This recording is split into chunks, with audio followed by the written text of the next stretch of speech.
A boy experiences a terrifying nightmare of an execution before a crowd. The victim's face is covered in sweat and blood while trembling. A stern hero holds a sharpened blade against the man's throat. Surrounded by allies, the protagonist prepares to deliver final justice. Blood splatters as the fatal strike ends the villain's miserable life. Gasping for air, a young boy awakens in a dark bedroom.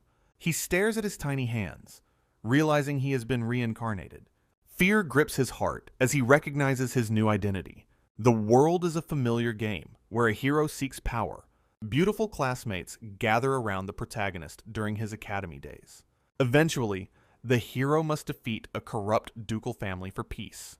This child is Luke Hugelo Descustos, the family's second son.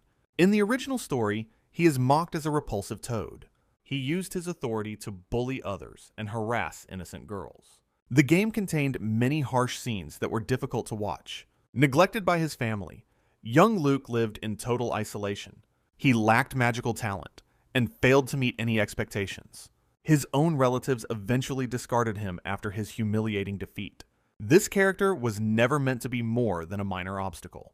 Looking at his small hands, he realizes he is only 5 years old.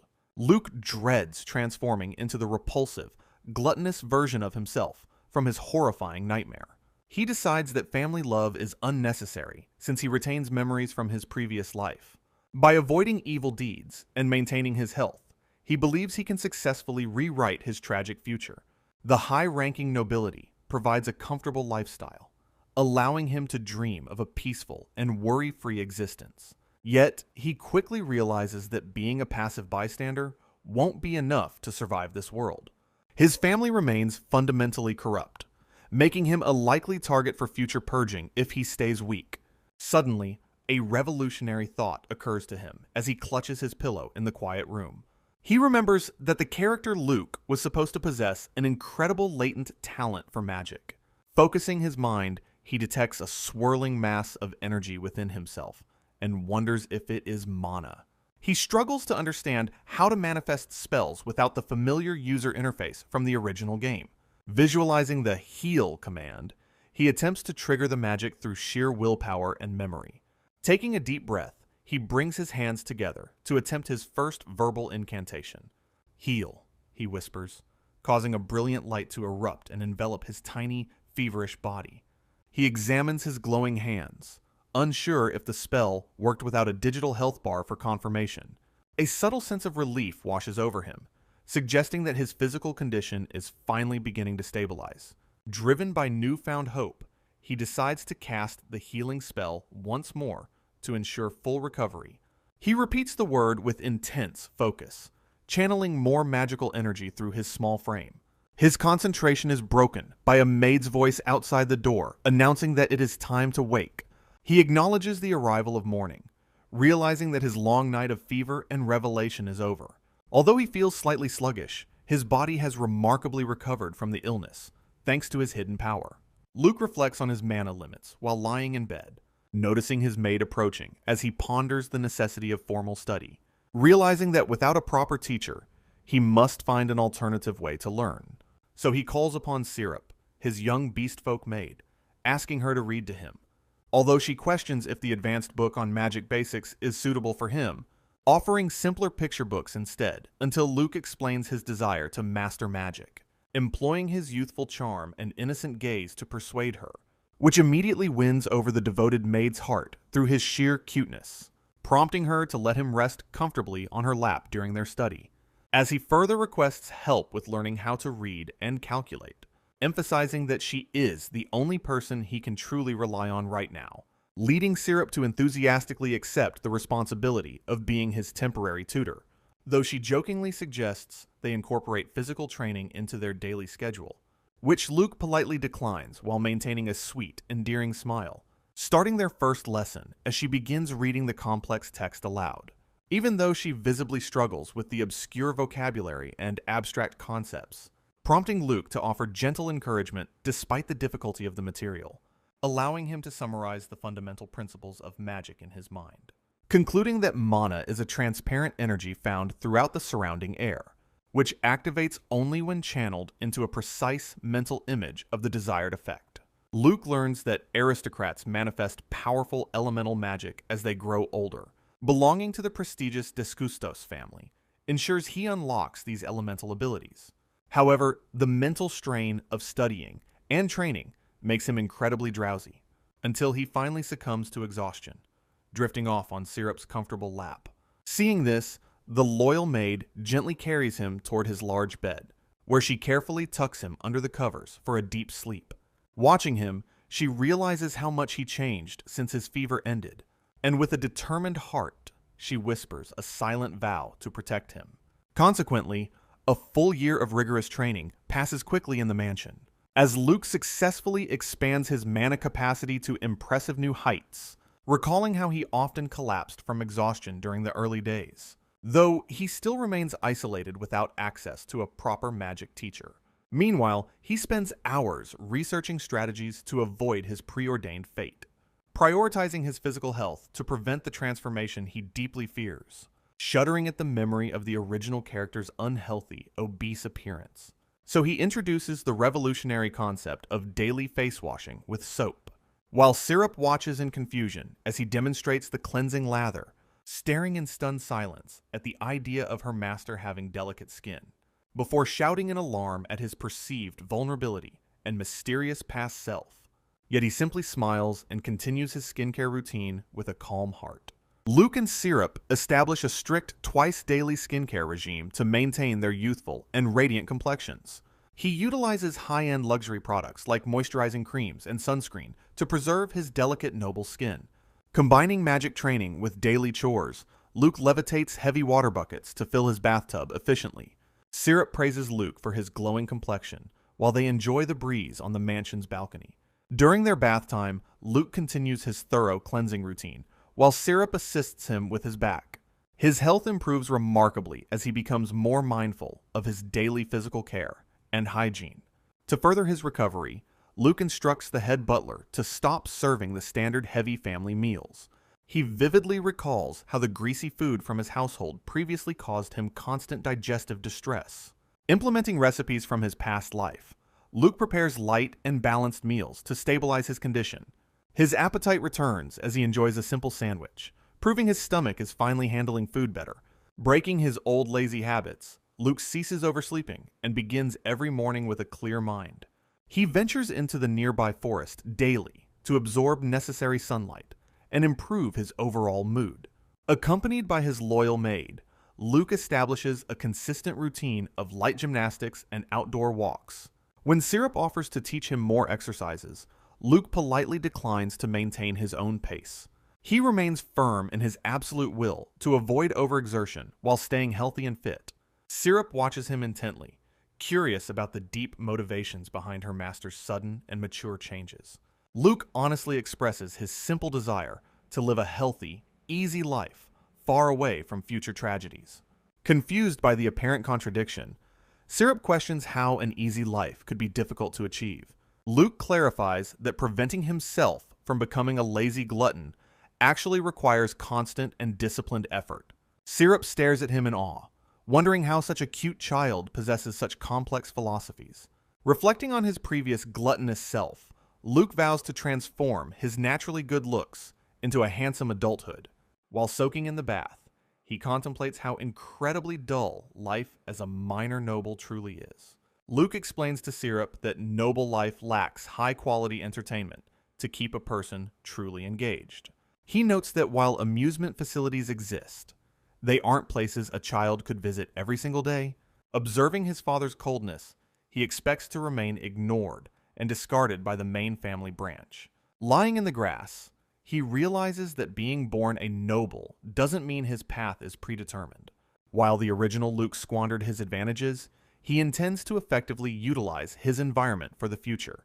Standing in a beam of light, he pledges not to let his blessings go to waste through suffering. Dreaming of a simple future, he imagines a happy marriage with a cozy home and a pet.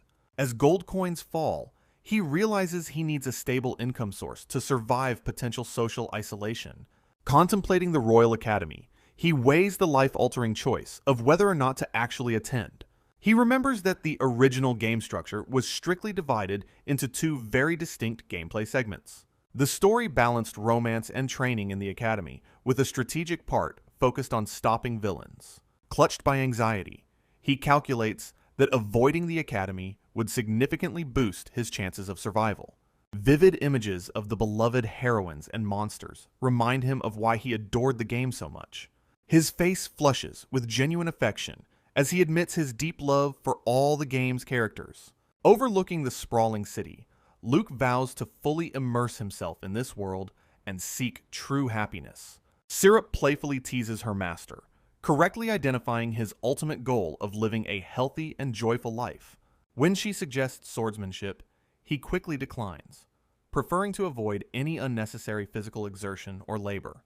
As Syrup dries his hair, she realizes just how much he cherishes his current peaceful and quiet existence. Luke surprises Syrup by suggesting she should handle the sword fighting for him instead, leaving her overjoyed as he officially entrusts his personal protection to her capable hands. After which, she kindly wishes him a good night and leaves the bedroom. Yet Luke remains mindful that a truly easy life still requires basic physical health. So the very next morning, he prepares to reveal a secret magical creation he invented, manifesting a squishy, non-elemental magic entity he names Bal to serve his specific needs, explaining that this unique creature will allow him to exercise while he is fast asleep. As he contemplates the advanced knowledge needed to manipulate non-attribute magic with such precision, categorizing these versatile spells into 5 distinct groups based on their various practical intended uses, including convenient life magic like light and cleaning spells used to simplify his daily chores, and powerful enhancement magic that temporarily increases the strength of one's body or equipment, along with specialized enchantment magic, a complex skill that remains difficult for him to master, plus essential support magic capable of providing strategic buffs or debuffs during any combat encounter, and restorative recovery magic, which he performs effectively using medical knowledge from his past life, resulting in his clever application of these principles to create the autonomous slime creature, Bal, proving the entity's simple utility by commanding it to fetch a glass of fresh water, observing as the floating magical construct effortlessly performs the task without needing any further guidance, expressing gratitude to his new creation, since it only requires basic verbal commands to function. He eventually settles down to rest while leaving his physical maintenance tasks entirely to Bal, while the magical creature dutifully begins to wrap around him to carry out its programmed instructions. While Luke remains half asleep, his magical creation, Bal, forces his body to perform intense morning exercises. This unique method allows him to train his physical attributes, even while his consciousness is elsewhere. After the session concludes in the forest, he stands exhausted and drenched in sweat alongside his slime. Acknowledging the end of the workout, he offers a tired smile to his helpful magical companion. He returns to the mansion, thoroughly impressed by the convenience of automated training for his future health. Intense muscle soreness sets in immediately as he collapses onto a plush sofa to recover. Despite the physical pain, he remains determined to utilize every advantage to rewrite his tragic destiny. Surrounded by stacks of research materials, he balances his magical studies with the need for rest. His stomach growls loudly after the morning's exertion, signaling that he has completely burned through his energy. He reminds himself that he is in a crucial growth phase and needs proper nourishment to develop. Deciding that he shouldn't suppress his cravings too much, he prepares for a well-deserved reward. Right on cue, Syrup arrives with a delicious-looking pudding topped with a bright red cherry. Luke happily indulges in the treat, fully embracing his identity as a comfort-loving noble.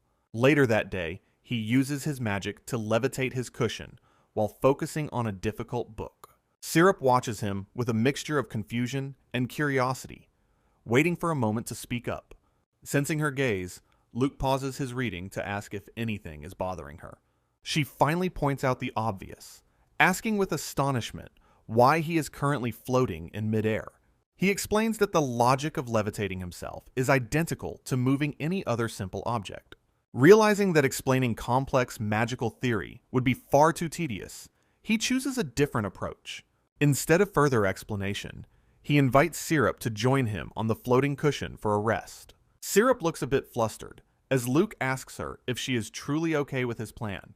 She tentatively steps onto the magical cushion while Luke promises to support her weight with his mana. The cushion suddenly ascends into the air, causing the maid to squeal in surprise at the levitation. Spinning around in joy, she admits that she has never experienced something so incredibly comfortable and unique.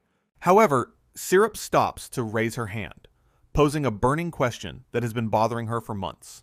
She wonders how his body remains so lean and toned despite his seemingly sedentary and bookish daily lifestyle. Luke reveals a surprisingly muscular physique while changing clothes, much to his loyal maid's utter shock and confusion. He offers to reveal his secret, leading the excited Syrup toward the courtyard for a special training session.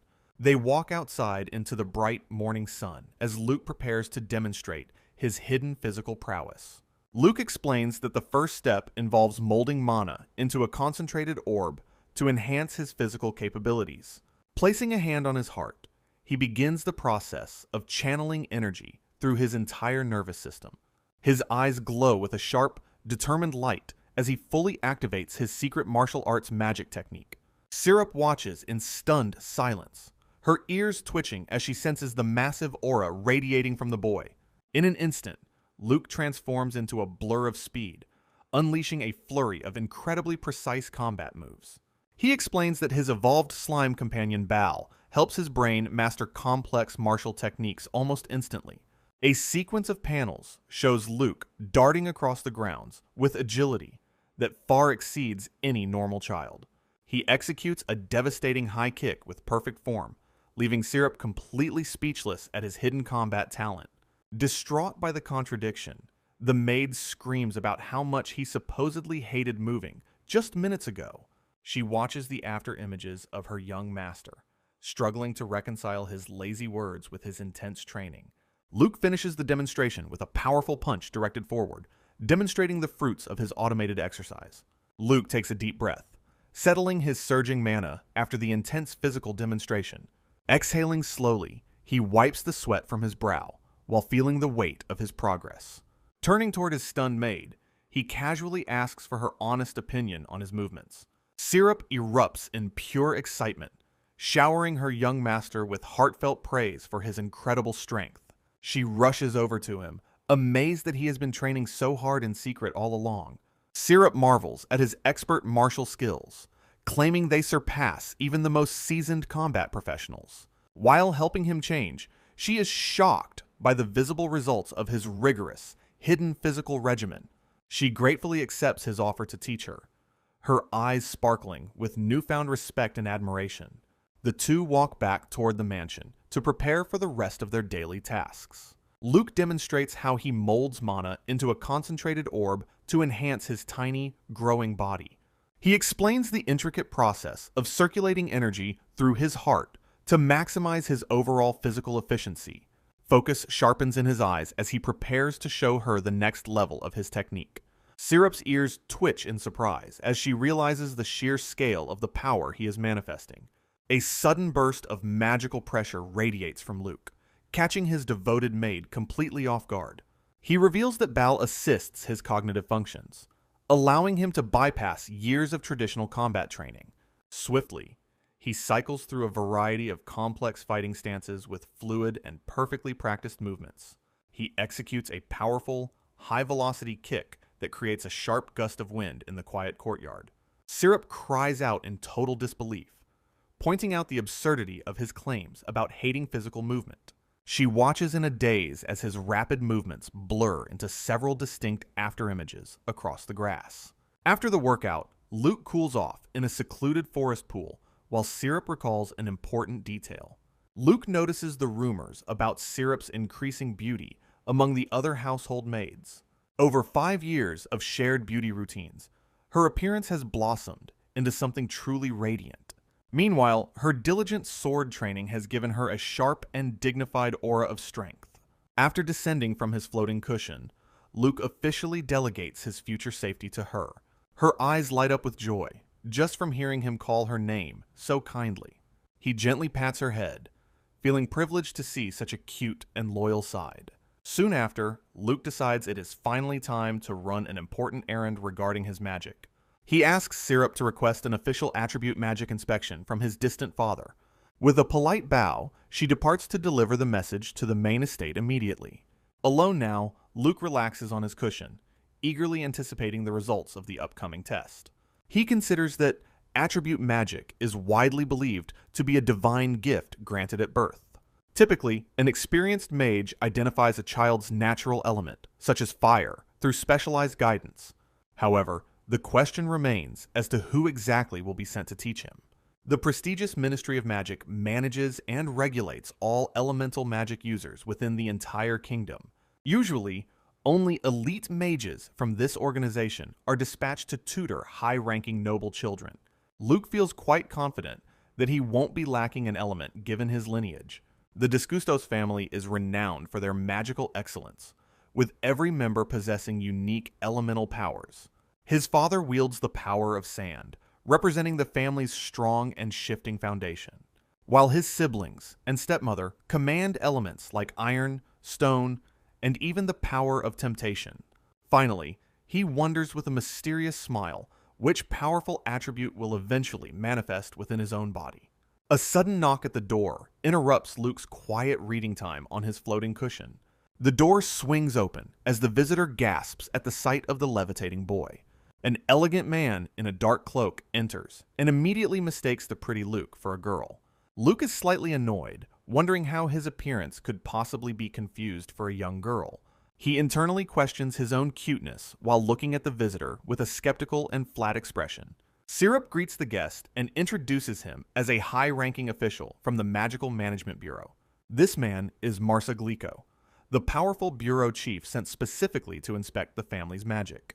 Marsa seems momentarily startled by the presence of a beastkin maid serving in such high society.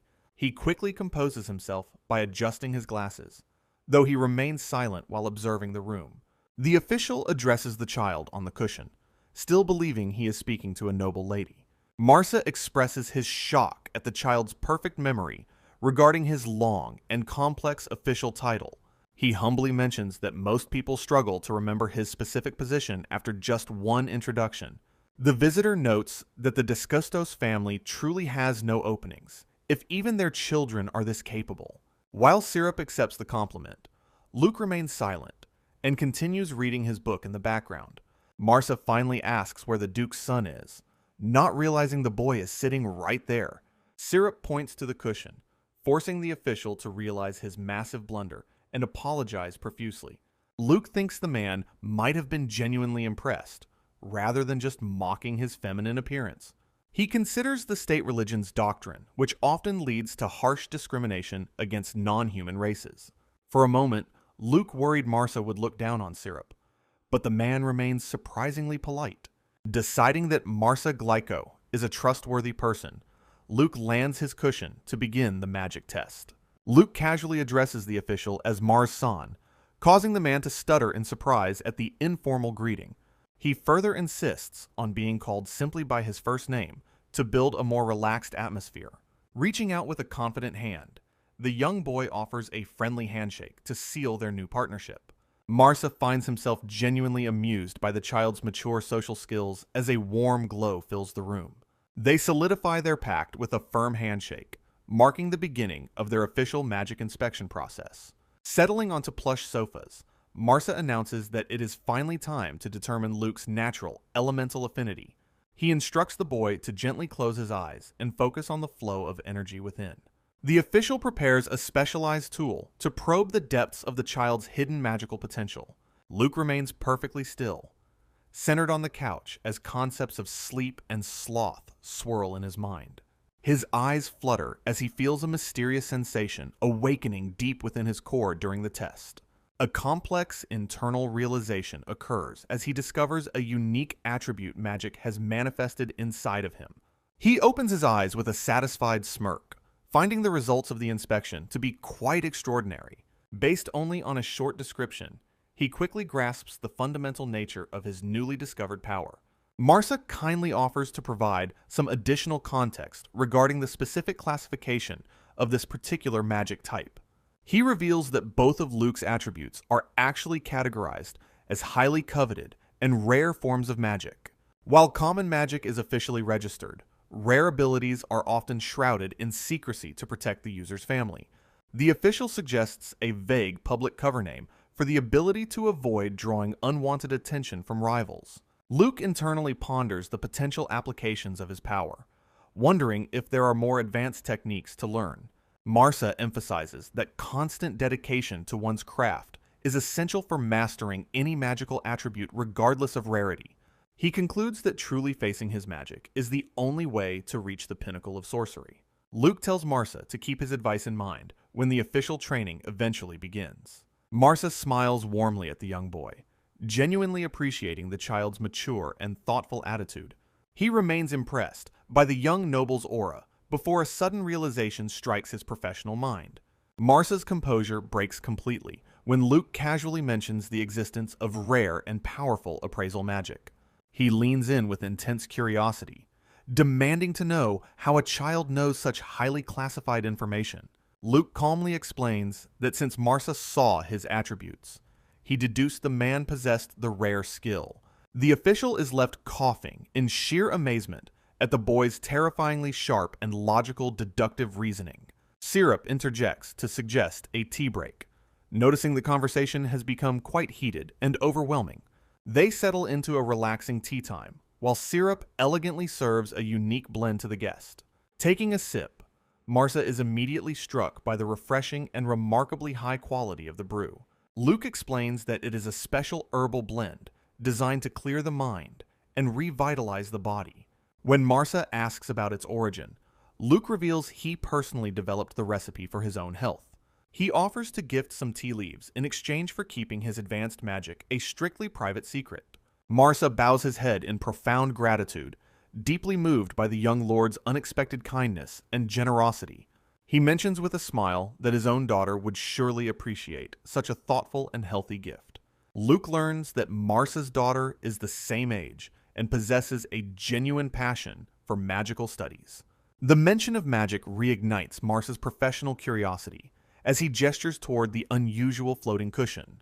He eagerly asks for technical details about the levitation spell, recognizing it as something far beyond common magic. Suddenly, realizing his lapse in professional etiquette, Marsa quickly apologizes for his sudden and intense inquisitive outburst. Luke offers a warm, forgiving smile and reassures the man that he doesn't mind the enthusiasm. Luke accepts the advice, deciding to keep it in mind during his future training sessions. Marsa reacts with a simple, pleasant sound of agreement, feeling satisfied with their productive interaction. Standing up to leave, Marsa graciously thanks the young boy for the valuable time they shared. Before the official departs, Luke calls out to him with a playful yet serious look in his eyes. He asks Marsa directly if he would be willing to become his official magic mentor starting today. Marsa looks absolutely stunned by the sudden request, questioning if he is truly meant to be a master. Adjusting his glasses, the man mentions that Luke seems capable enough already, but asks for his goal. Luke proposes a correspondence apprenticeship, where they exchange letters to discuss various magic theories and personal questions. Marsa finds the idea of a long-distance, letter-based teaching arrangement to be quite a fascinating and unique concept. Luke asks if the deal is okay, while Marsa requests to ask his own research questions in return. Excitedly agreeing, Luke promises to answer what he can despite his limited experience with this world's logic. Marsa confirms with a warm smile that their exchange conditions have been successfully and officially established. They share a bright moment of mutual respect, marking the beginning of their secret master and disciple bond. Reflecting later, Luke feels satisfied having gained a mentor and deep knowledge about the world's magic systems. He notes that non-elemental magic uses imagery, while attribute magic follows strict and predetermined rules of nature. Through the appraisal, he finally grasps the true nature of the unique attribute magic hidden within himself. Studying elemental examples like fire, he realizes that once the theory is understood, only physical training remains. Luke contemplates his unique sleep attribute, which grants him 3 specialized and powerful innate magical abilities. His first skill, sleep, allows him to induce slumber in anyone he touches depending on their resistance. The remaining skills allow him to set a specific sleep duration or forcibly prevent a target from resting. Luke understands that standard magic resistance or interference spells can easily block most conventional elemental attacks. Yet his unique sleep attribute allows him to bypass awareness, leaving targets unconscious without even realizing. Consequently, he realizes that possessing two distinct cheat-level abilities gives him an overwhelming advantage. He contemplates developing a long-range sleep arrow to neutralize distant enemies before they can react. Imagining the possibilities, he mischievously thinks about putting teachers to sleep to breeze through academy life.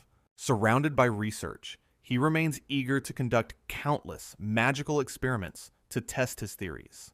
Stretching out, he laments that 24 hours a day is simply insufficient for his ambitious goals. Every morning, he relinquishes control to his slime companion Bal for a rigorous and efficient workout. Feeling physically refreshed, he prepares to focus his sharpened mind on the next set of experiments. His stomach growls loudly, prompting him to consider what to prepare for a much-needed energy boost. Syrup suddenly appears to announce mealtime, prompting Luke to ask her to handle the preparations. Since arriving, they have maintained a steady routine of alternating cooking duties using modern culinary knowledge. While Syrup excels at every maid task with grace, her culinary skills remain a distinct challenge. Her cooking style is undeniably bold and energetic, yet it unfortunately lacks any sense of refined delicacy. Now 11 years old, Luke reflects on the growing list of daily problems he must solve. Deciding to clear his head, he rushes outside to wash away the sweat from his training. He arrives at a secluded local waterhole, enjoying a moment of quiet peace while bathing alone. A sudden sound catches his attention, causing him to freeze as he hears an unfamiliar human voice. Hiding behind a large rock, he wonders why anyone would visit such a remote and isolated location. He watches a mysterious figure tremble in despair, whispering about the cold finality of dying alone. Luke wonders who could be wandering in such an isolated place while he finishes cleaning up. He discovers a young girl hiding in the shadows of the forest, appearing visibly distressed and alone. Approaching cautiously, he calls out to her to confirm if she is indeed a person. The girl reacts with a start, her face flushing as she notices the young noble's presence. She becomes incredibly flustered and overwhelmed by the sudden encounter with the handsome young boy. Her eyes spin in total confusion as she struggles to process the situation and his appearance.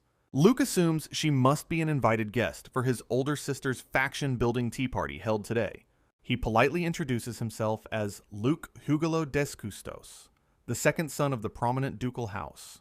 The girl, Karen C. Caribbean, suddenly performs a deep and respectful dogeza to show her humility. Luke finds her dramatic reaction quite amusing, offering a charming smile that further flusters the young lady. Karen is instantly captivated by his charisma, her eyes transforming into hearts as she stares in awe.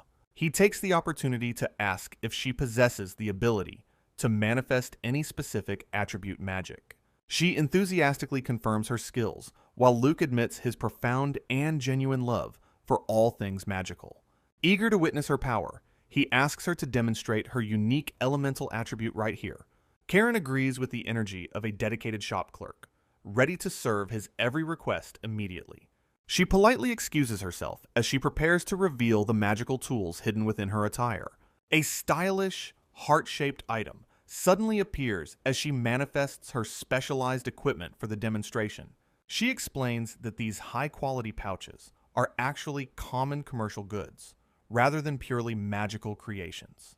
While Luke is fascinated by the spatial magic pouch, Karen insistently reminds him to put on his clothes. Holding a sharpened blade, she prepares to finally unveil the true nature of her hidden magical attribute. Karen utilizes her unique cooking attribute to prepare a dish, expertly chopping ingredients and managing the stove with ease. Once finished, she takes a small taste of the meal to ensure it meets her own high culinary standards. She serves a fragrant bowl of moonrabbit herb soup, modestly explaining it was made with simple available ingredients. Taking his first bite, Luke is immediately struck by the incredible aroma and the complex flavors of the dish. The overwhelming taste sends a shock through his system, as he realizes the food is impossibly delicious beyond words. He declares it the best meal of his entire life, leaving Karen blushing with joy at the sincere praise. A sudden realization strikes his mind as he finishes, realizing the effects are more than just a pleasant taste. Staring at his empty bowl in total disbelief, he wonders how he finished the soup so incredibly quickly. He feels a massive surge of energy, confirming that her magical cooking provides powerful and beneficial status-enhancing buffs. The concept of a noble lady specializing in such incredible buff-enhancing cuisine opens up endless possibilities in his mind. He sees her as the final, strongest piece required to secure his future life of ultimate leisure and comfort. Determined not to let her escape, he turns toward Karen with an intense and surprisingly serious facial expression. He asks her if she would be willing to cook him soup every single day once they finally grow up. Luke delivers a bold marriage proposal, declaring his intent to join her family as a groom for their future. Karen is left completely speechless and love-struck, while Luke calculates the many strategic benefits for his own survival. This miracle encounter officially marks the day a life-changing proposal was made between the two young noble children. Later, the proposal is officially accepted by his father, who remains characteristically indifferent to his son's life choices. Luke feels relieved, secretly thanking his father's total lack of interest for making the engagement process so remarkably easy. During the formal family meeting, Count Caribbean warmly welcomes Luke to his prestigious and world-famous restaurant. The Count informs the young boy that he has already exchanged greetings with the Duke earlier that day. Count Caribbean welcomes Luke to the table, dismissing the lack of higher noble presence as no issue. Luke internally agrees that his father's absence is actually a relief given their cold relationship, pondering how the Duke's oppressive presence would only act as a poison to the young Karen. The formal meal continues in a surprisingly relaxed atmosphere within the grand dining hall. Luke formally proposes becoming a son-in-law, offering himself as a devoted candidate since he is a second son. With a wide and predatory grin, the Count enthusiastically welcomes the young boy into his family, teasing his daughter. The Count laughs about how Karen has already fallen deeply in love with her suitor. Karen remains silent, her eyes filled with a mixture of shyness and deep contemplation regarding the proposal. She tentatively asks if a person like her is truly worthy of his sincere and bold affection. The Count admits he heard Luke's confession, despite others cruelly mocking Karen's physical appearance in the past. Hearing this, Luke stiffens slightly as he begins to formulate a proper response to the sensitive topic. He recalls his sister Iris, a beautiful noble who looks down on anyone not meeting her standards. Yet Luke finds Karen's round face and gentle nature to be incredibly charming and full of potential. The Count erupts into boisterous laughter, expressing deep gratitude toward Luke for valuing his daughter's inner kindness. However, Luke guiltily hides the fact that her family's legendary cooking was his primary and strongest motivation. Shifting the topic, the Count questions if the seemingly delicate boy can withstand their house's rugged seafaring lifestyle. The Caribbean family legacy is built upon maritime industry, shipping, and a fierce merchant spirit across the waves. Since Karen has no brothers to inherit the title, the couple is expected to lead the household together.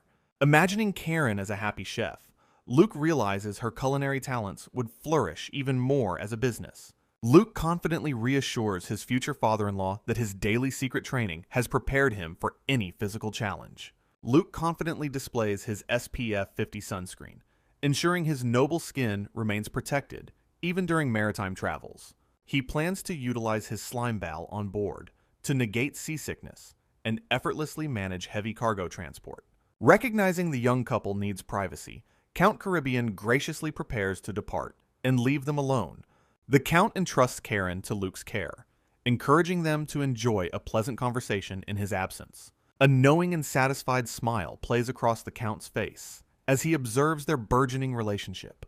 Laughing boisterously, the Count waves goodbye and exits the grand dining room with a cheerful heart. Once alone, a nervous Karen tentatively reaches out to Luke to share her deep personal insecurities. With sudden intensity, Karen declares her desperate wish to transform into a beautiful woman worthy of him. Although Luke sincerely praises her current cuteness, Karen insistently disagrees, striving for a more refined appearance. She mentions hearing rumors about his disciplined childhood beauty regime and expresses her profound admiration for him. Meanwhile, Iris reflects on the cold indifference of her family while gracefully enjoying her solitary afternoon tea. Karen formally requests Luke's expert assistance and guidance in achieving her ambitious goal of self-improvement. Luke warns that his training methods are incredibly strict, yet Karen remains steadfast and prepared for any hardship. Anxious yet hopeful, she asks if someone like her truly has the potential to become genuinely beautiful. Luke offers a reassuring smile, promising that his special methods make a total transformation surprisingly simple. Karen stares at him in stunned silence, clearly skeptical about the apparent ease of his proposed training. Luke internally acknowledges that his sleep and bowel magic are perfect for effortless weight loss and sculpting. Suggesting they find a more suitable environment, Luke prepares to relocate their conversation to a private space. Karen asks to drop formal titles, requesting they call each other by their given names from now on. Moving the discussion to his room, Luke leads Karen and Syrup away to begin their secret lesson.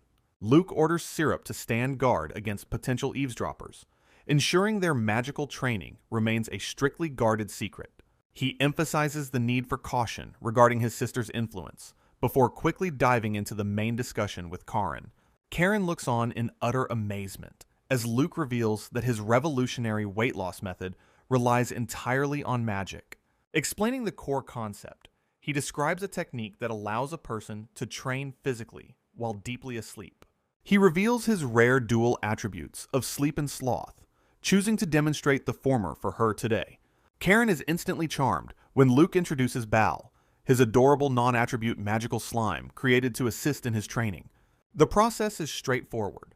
Magic induces sleep, while Bal manipulates the body to mimic complex and intense physical movements. Poking the squishy creature, Karen realizes that Bal functions as a highly sophisticated and completely autonomous magical construct. To ease her worries, Luke offers to perform a demonstration on himself so she can witness the effects firsthand. Activating a 1-minute sleep cycle, he lets Bal execute a flurry of precise and high-level combat maneuvers through him. 1 minute passes instantly, leaving Luke visibly perspiring and slightly breathless from the automated but very real physical exertion. Karen is left absolutely speechless, comparing his unconscious performance to that of a seasoned and powerful master martial artist. Wiping away sweat, he admits to having no actual memory of the movements, despite the obvious physical strain. Though Karen feels hesitant about her own potential, Luke reassures her that simply incorporating Bal will guarantee her success. They finalize the plan to begin her first trial session, with Karen nervously but eagerly accepting the challenge. While she changes into suitable attire behind a screen, Luke asks if she has any natural affinity for athletics. Karen admits with a blush that she has always struggled with sports and generally lacks any athletic coordination. Despite her lack of agility, she claims to possess surprising strength even while feeling weighed down by her physique. Luke suggests they start with very light movements today to help her body gradually acclimate to the magical sensations. After 1 full hour has passed, a groggy voice signals the end of her first successful automated training session. Luke approaches the exhausted Karen resting on the sofa, gently inquiring about her physical condition after her first session. Lying motionless, Karen remains silent for a moment as she processes the intense fatigue weighing down her entire body. She admits to feeling incredibly tired and out of breath, finding the automated training far more strenuous than expected. Groaning in pain, she explains that every muscle in her body is aching, and she simply cannot move anymore. Luke advises continuing with light exercise to build a basic foundation, warning that muscle pain is part of the process. Despite the discomfort, Karen vows to endure and work hard, her determination shining through her sweat and exhaustion. Moving on, Luke announces that the next phase of her transformation will focus on the essential art of beauty. He demonstrates how to create a rich lather with soap, explaining that the foam itself lifts the dirt away. Luke emphasizes the importance of a gentle touch, warning that harsh scrubbing only serves to damage delicate, noble skin. Following his instructions, Karen carefully washes her face with lukewarm water while surrounded by high-quality beauty supplies. He reminds her to always be conscious of not rubbing her face, teaching her to handle her skin with care. Introducing an array of mysterious bottles, Luke prepares to explain the vital role of lotions and various moisturizers. Finally, Luke uses a chart to explain that proper nutrition is absolutely vital for sculpting a truly beautiful physique. Karen is thrilled by the challenge, eager to apply her culinary genius to creating delicious yet healthy diet meals. She quickly becomes obsessed with recipe development, her passion for cooking merging perfectly with her goal of self-improvement. The journey begins simply with high-protein soybean dishes and light, nutritious steamed chicken salads served on elegant plates. Incorporating Luke's modern nutritional suggestions, Karen rapidly expands her repertoire of healthy and flavorful dishes over time. Luke particularly enjoys her Japanese-style creations, featuring heart-healthy tofu hamburgers accompanied by savory, traditional miso soup. Savoring the meal, Luke feels a deep sense of joy, finding familiar flavors from his past life here. However, Karen's enthusiasm leads her to prepare an overwhelming amount of food, completely covering the large dining table. Karen worries about wasting surplus food, while Luke warns against overeating even the healthiest of meals, suggesting that she donate the extra portions to the local orphanages located throughout the nearby city districts, prompting Karen to enthusiastically agree since she can continue her research while providing nutrition to children, declaring the arrangement a perfect mutual benefit, while Luke watches her radiant reaction with a subtle smile, leading Karen to spend her afternoons happily serving large pots of nutritious soup to the grateful orphans. Although Luke jokingly asks if she is going again, despite the charity being his own original idea, eventually traveling together by carriage, while Luke internally wishes he could just stay home and be lazy.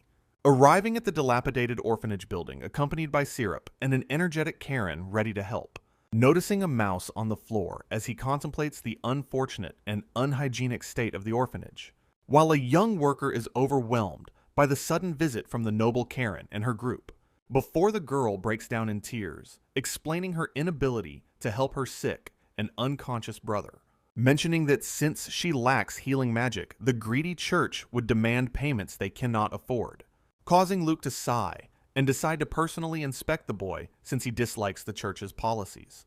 The girl leads them through the corridor to show them exactly where her brother is currently resting, finding the room dark and stuffy as Syrup opens the window to improve the sick boy's environment, observing the boy's labored breathing and concluding that he is likely suffering from a severe respiratory illness, manifesting his healing magic with a precise mental image of restoring the child's damaged and struggling lungs. Watching as the magical light fades and the boy's breathing finally stabilizes into a deep, peaceful slumber, leaving the sister crying with profound relief, while Luke confirms that the treatment was a total success, before kindly refusing the girl's offer of payment since he never intended to profit from his magic.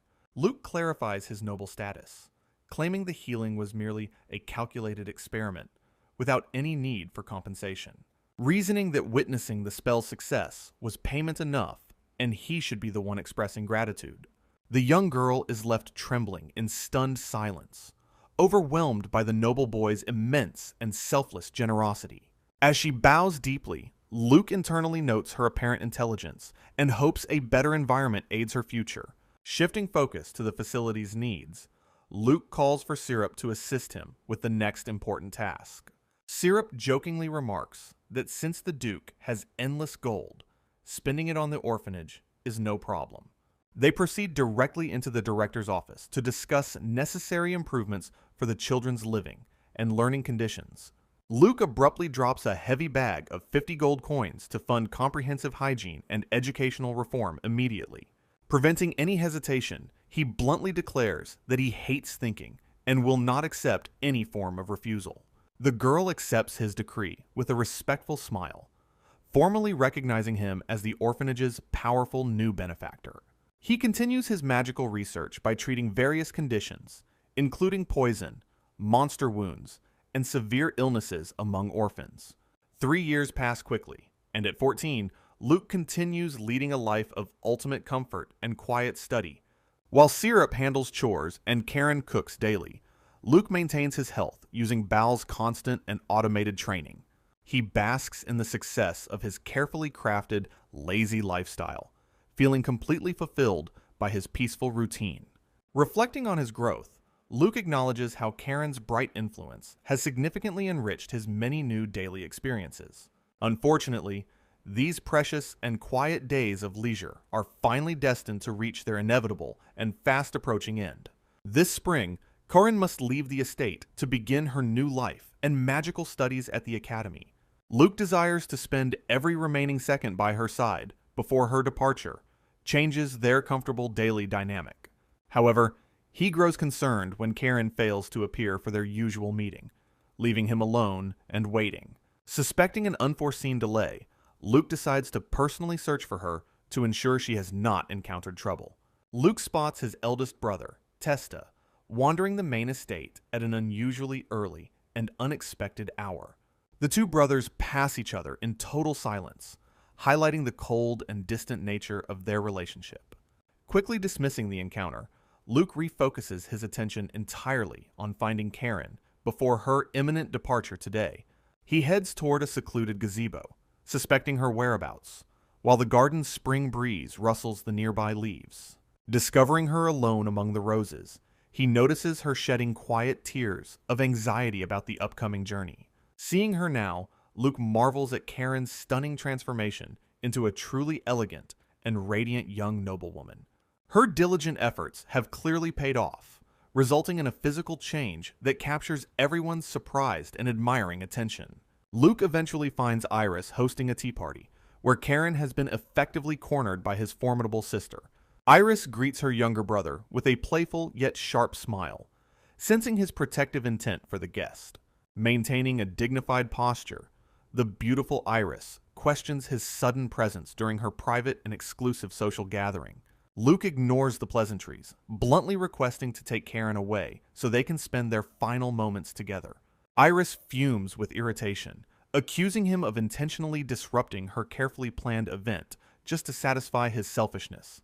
Standing firm, Luke declares his intention to rescue his kidnapped princess from his sister's overwhelming and dominant personality. Iris narrows her gaze, her expression becoming strangely intense as she focuses her attention directly on her brother. Despite her specialized magic designed to enthrall any man who meets her eyes, Luke remains completely and utterly unfazed.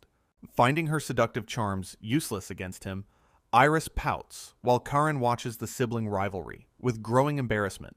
Turning his back on Iris, Luke sincerely reassures Karen that she is far more charming and lovable than anyone.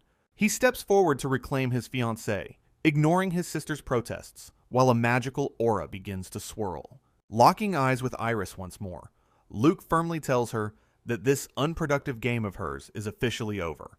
Iris puffs her cheeks in annoyance, while Luke promises Karen they will reunite at the academy next year.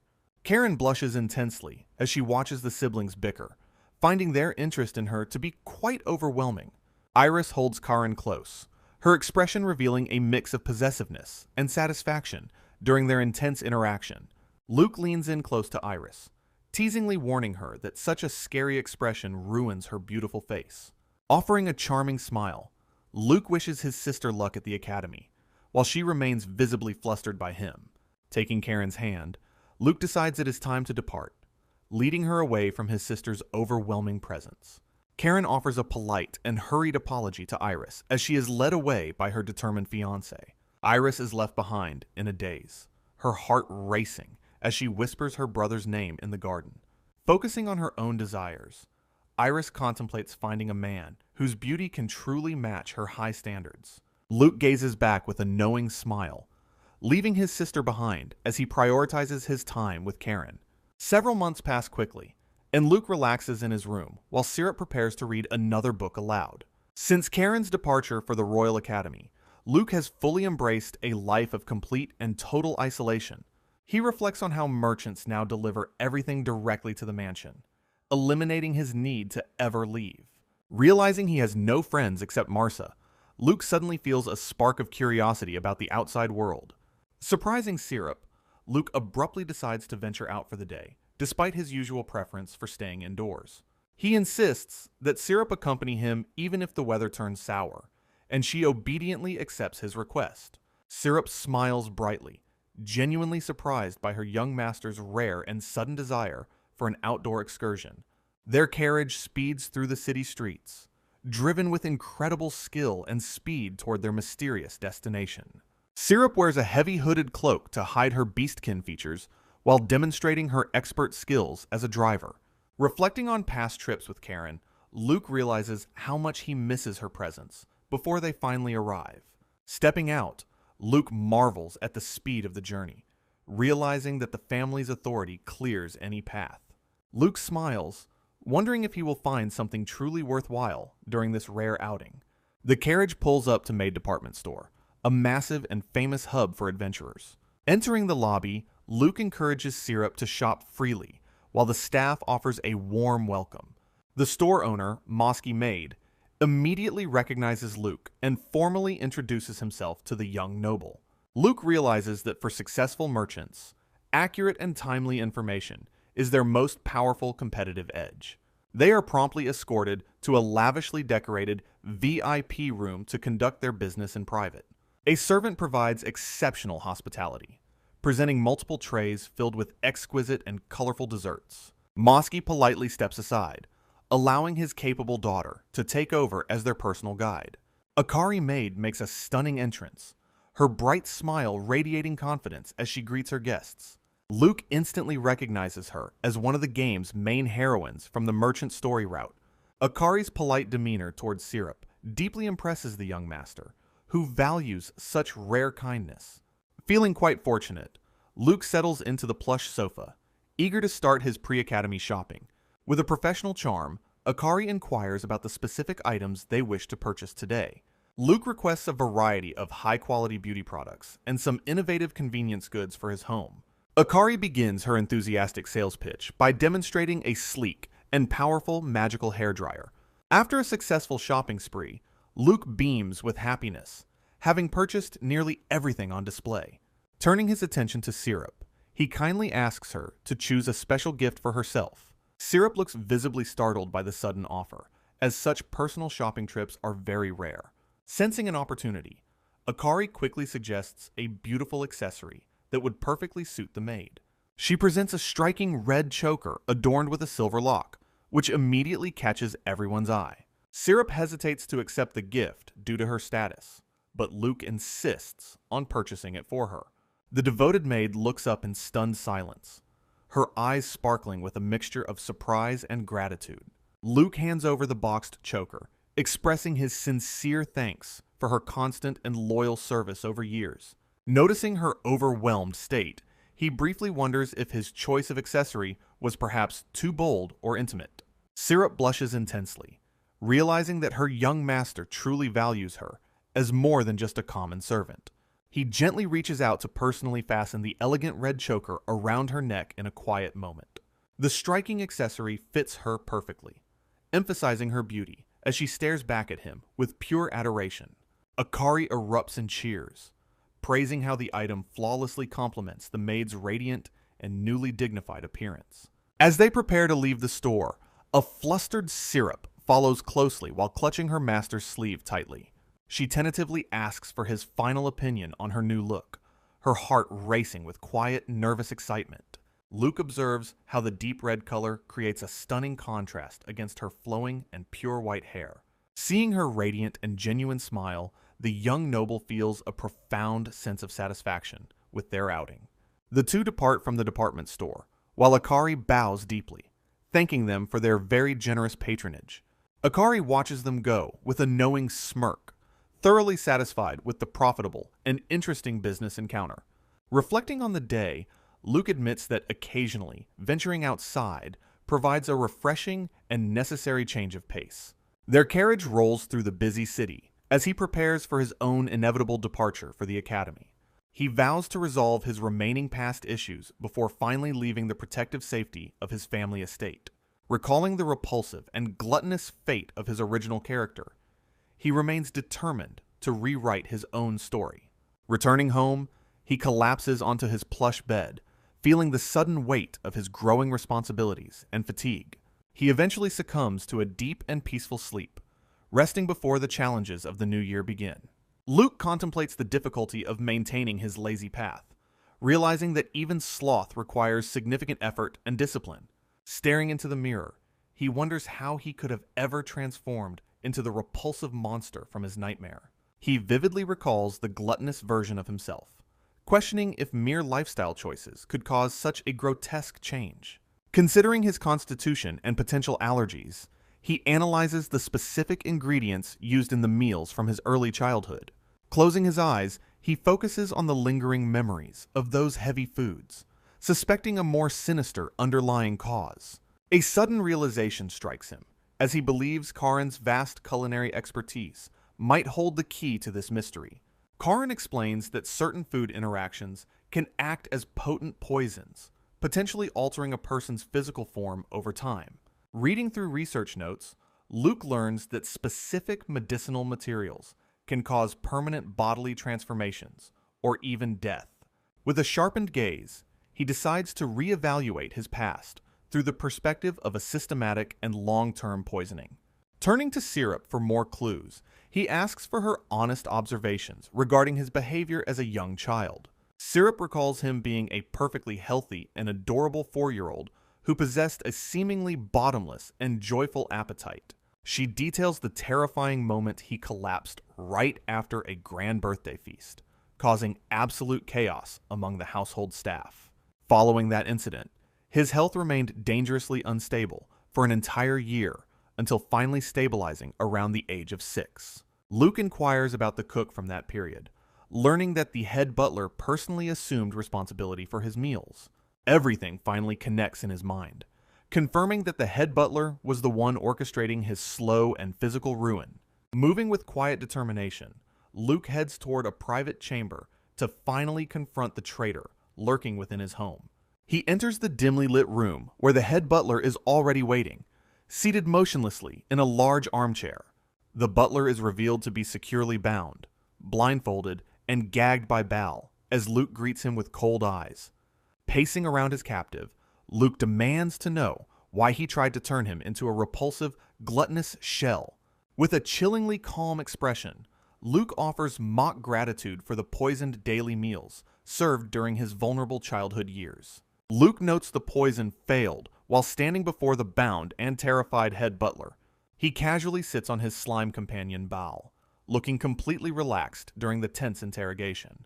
The boy confronts the trembling captive, bluntly stating he knows someone was systematically poisoning him. Behind the blindfold, the head butler sweats profusely as his crimes are slowly laid bare. Luke points to a magical thread from Bal while explaining his deduction of the past scheme. He forces the man to admit the assassination attempt was ordered by his own distant father. Walking away, Luke mocks the butler's failure, as the poison only triggered his healing magic. He reveals his childhood detoxification was accidental, proving the butler's incompetence was actually his own salvation. The young master demands a final confirmation of the crime, while the butler remains paralyzed with fear. Desperate for mercy, the captive begs for forgiveness, as Luke stares at him with cold eyes. Luke finds the quick confession pathetic, feeling disappointed by the lack of any significant or interesting resistance. Boringly, he notes that a more defiant enemy would have fueled a much stronger desire for revenge. He decides to offer a terrifying form of forgiveness, while the butler remains bound in his chair. Channeling his unique attribute, Luke prepares to deliver a magical sentence that the man cannot escape. Reassuring the terrified servant he won't die, Luke prepares to use him as a magical test subject. A swirling vortex of energy erupts as the young boy activates his mysterious and potent sloth magic.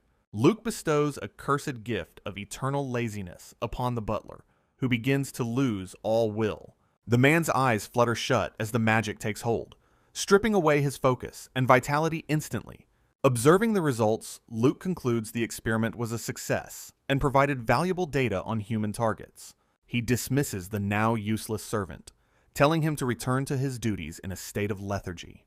Luke confirms his dark suspicions, identifying Duke Discustos as his ultimate and most dangerous enemy, realizing that while crushing underlings is easy, Provoking his father would be troublesome. Thus, he decides to neutralize the threat through more subtle and indirect means, intending to render his father's pawns utterly powerless and permanently inactive.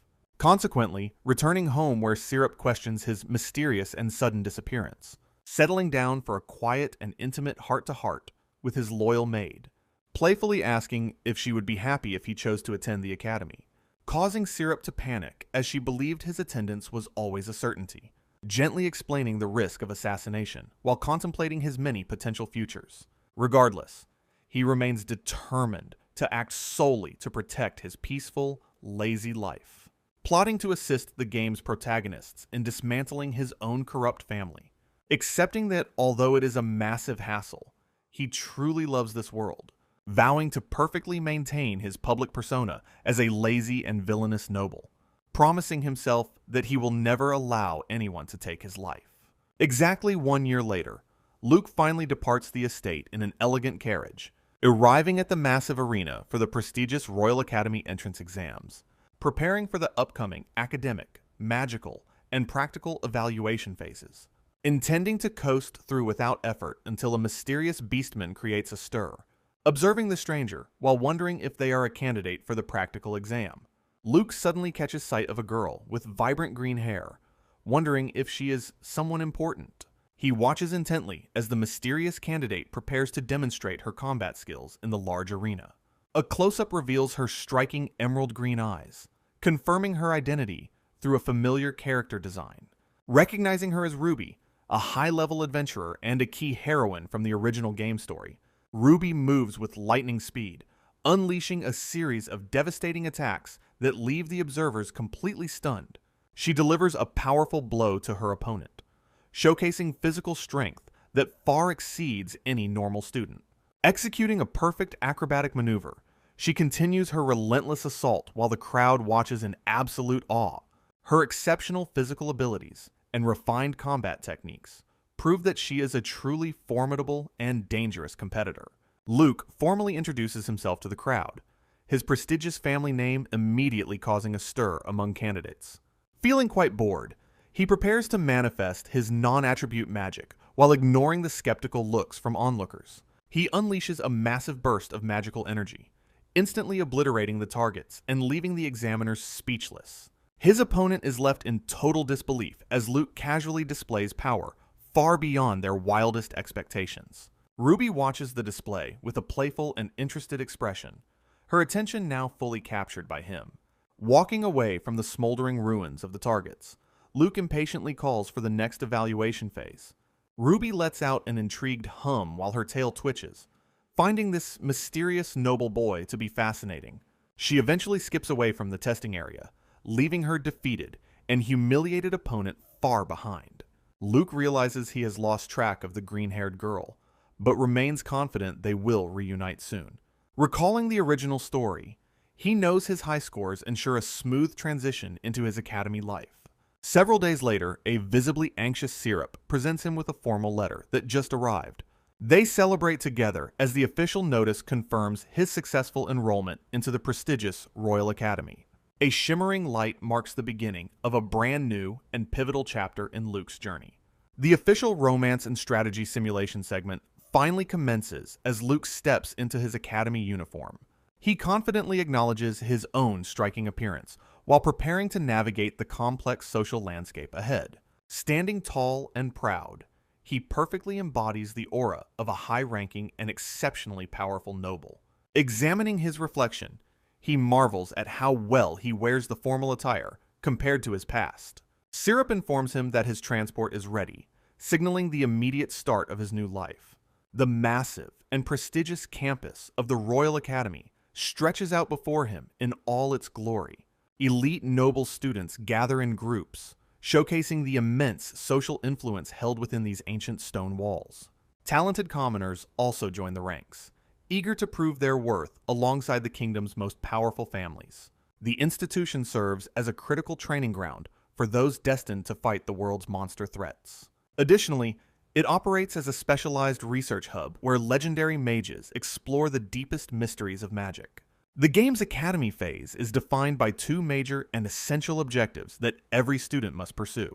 Candidates focus on increasing their physical combat stats, while simultaneously building strong relationships with key heroines. Every interaction leads to different story branches, requiring careful management of flags to reach a desired route. Luke intends to play the role of a minor villain while secretly aiding the protagonist from shadows. He feels immense relief, knowing his disciplined training has already successfully rewritten his once grotesque and tragic fate. Thinking of Syrup and Karen, he vows to survive the Academy's many dangers for their shared future. After checking his bags, he thanks his loyal maid for her characteristically thorough and perfect travel preparations. Syrup stares at him with visible distress, struggling with the thought of being separated from her master. She laments the strict Academy rules that prevent her from serving him directly within the student dormitories. Luke reflects on the strict Academy rules regarding age differences for personal servants during his upcoming enrollment, holding Syrup's hands gently while explaining that her age prevents her from accompanying him to the school. Noting the absence of any same-aged servants in his household who could legally join him at Academy, while Syrup voices her deep anxieties about the new servant his distant father has recently arranged for him, Luke offers a warm smile, reminding her that he is capable and Karen will be there to help. However, Syrup looks him directly in the eyes, expressing her sincere desire to remain the one serving him. The young master pauses, visibly moved by the raw and heartfelt emotion in his devoted maid's sudden outburst. Closing his eyes, he whispers a sincere thank you while holding onto her hands with profound, quiet gratitude. A nostalgic memory surfaces of Syrup protectively holding him as a vulnerable infant during his lonely early years. She provided the unconditional love and warmth that his own biological family had always so cruelly and completely denied. Looking at her now, he realizes the immense depth of the bond they have forged over the years. He officially declares her as his only true family, while she radiates a bright and joyful, magical aura. Luke watches her move through the large room, acknowledging that she has diligently managed every aspect of his life, suddenly pulling her into a firm and unexpected embrace to bridge the distance between them one last time. He hugs her tightly, admitting that his gratitude for her many years of service is truly beyond words, promising her with absolute conviction that he will definitely find a way to properly repay her kindness someday. Bringing his face close to hers, he asks her to maintain her unwavering faith while they are apart.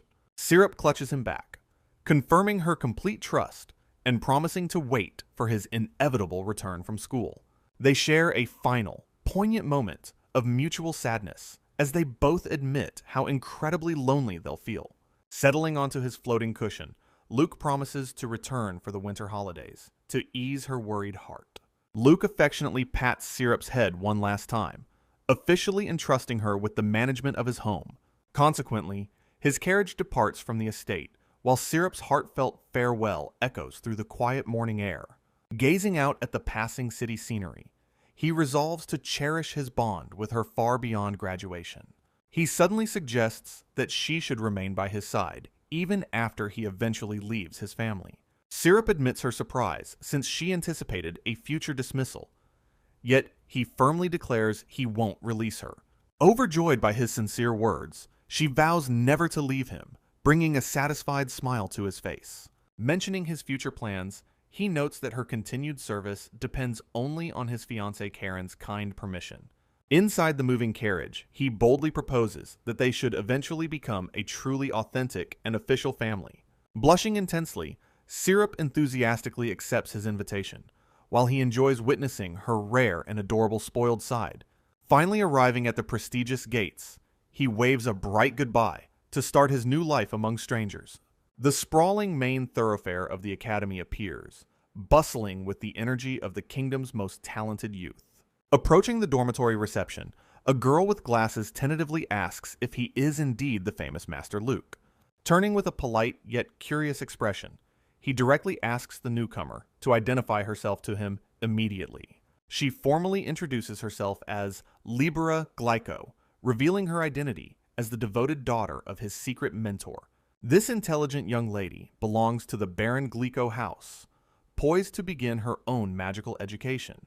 Realizing she is Marsa's child, he finds the unexpected connection between the game's various characters quite intriguing. He reflects on how the world's many social threads are beginning to weave together in interesting ways. Easing his initial suspicion of his father's chosen servant, he suggests they use each other's names from now. Libra passionately declares her profound love for magical research and her ambitious dream of joining the national ministry. He acknowledges her burning enthusiasm with a simple nod, starting a new alliance within the academy walls. Luke reassures Libra that she can definitely achieve her dream of entering the Ministry of Magic despite societal doubts. She explains that women seeking such positions are often mocked, prompting Luke to curiously ask why such prejudice exists. Observing her clutched hands and determined expression, Luke recognizes her genuine talent and serious dedication to the craft. Libra beams with a radiant smile, expressing her heartfelt gratitude for his unexpected and encouraging words of support. As they walk, Libra insists on serving as his devoted follower. Though Luke tries to maintain his independent lifestyle, the energetic girl declares her desire to learn everything about him, leaving Luke wondering why she is so affectionate. With intense focus, she proclaims his magic is a true work of art, which Luke finds quite amusingly profound. Luke recalls that in the original game, her obsessive passion for sorcery earned her the nickname Magic Freak. Deciding to change the subject before things get too heated, Luke suggests they prioritize finishing his dormitory application first. Libra proudly adjusts her glasses, vowing to handle every chore so her master never has to lift a finger. The two share a brief, silent moment of mutual observation as they begin to understand their new partnership dynamics. Excitedly, Libra asks if they can spend their remaining free time discussing complex magical theories and personal research goals. They settle down for an elegant tea time outdoors, where Luke immediately notices the pleasant and familiar herbal aroma. Sipping his drink, Luke thanks her for consistently providing the high-quality tea leaves he has enjoyed for years. Libra adjusts her glasses with scholarly intensity, eagerly asking permission to share her technical analysis of his original magic. She dives into a detailed explanation of non-attribute magic applications, starting from the basic fundamental premises of energy flow. As she rambles enthusiastically, Luke realizes that her obsessive love for research is a trait she clearly inherited from Marsa. He finds himself genuinely impressed by the exceptionally high level of knowledge and insight she possesses regarding rare spells. Visualizing both her and her father together, he concludes that they are truly a perfectly matched and similarly eccentric pair. Finishing his tea, Luke contemplates the benefits of conducting magical research together with someone as brilliant as Libra. Luke and Libra enjoy a peaceful conversation over tea in the sunny courtyard, while students begin gathering as the start of the next evaluation phase draws near.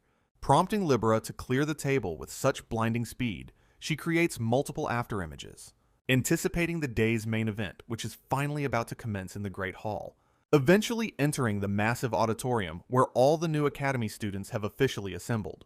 Scanning the crowd where Luke recognizes several key figures and heroines from his memories, suddenly freezing as he senses an intense and incredibly sharp gaze directed toward him. Looking up toward the balcony seats to find the source of the unsettling pressure, experiencing a sudden chill from a pair of eyes filled with pure and unbridled hatred.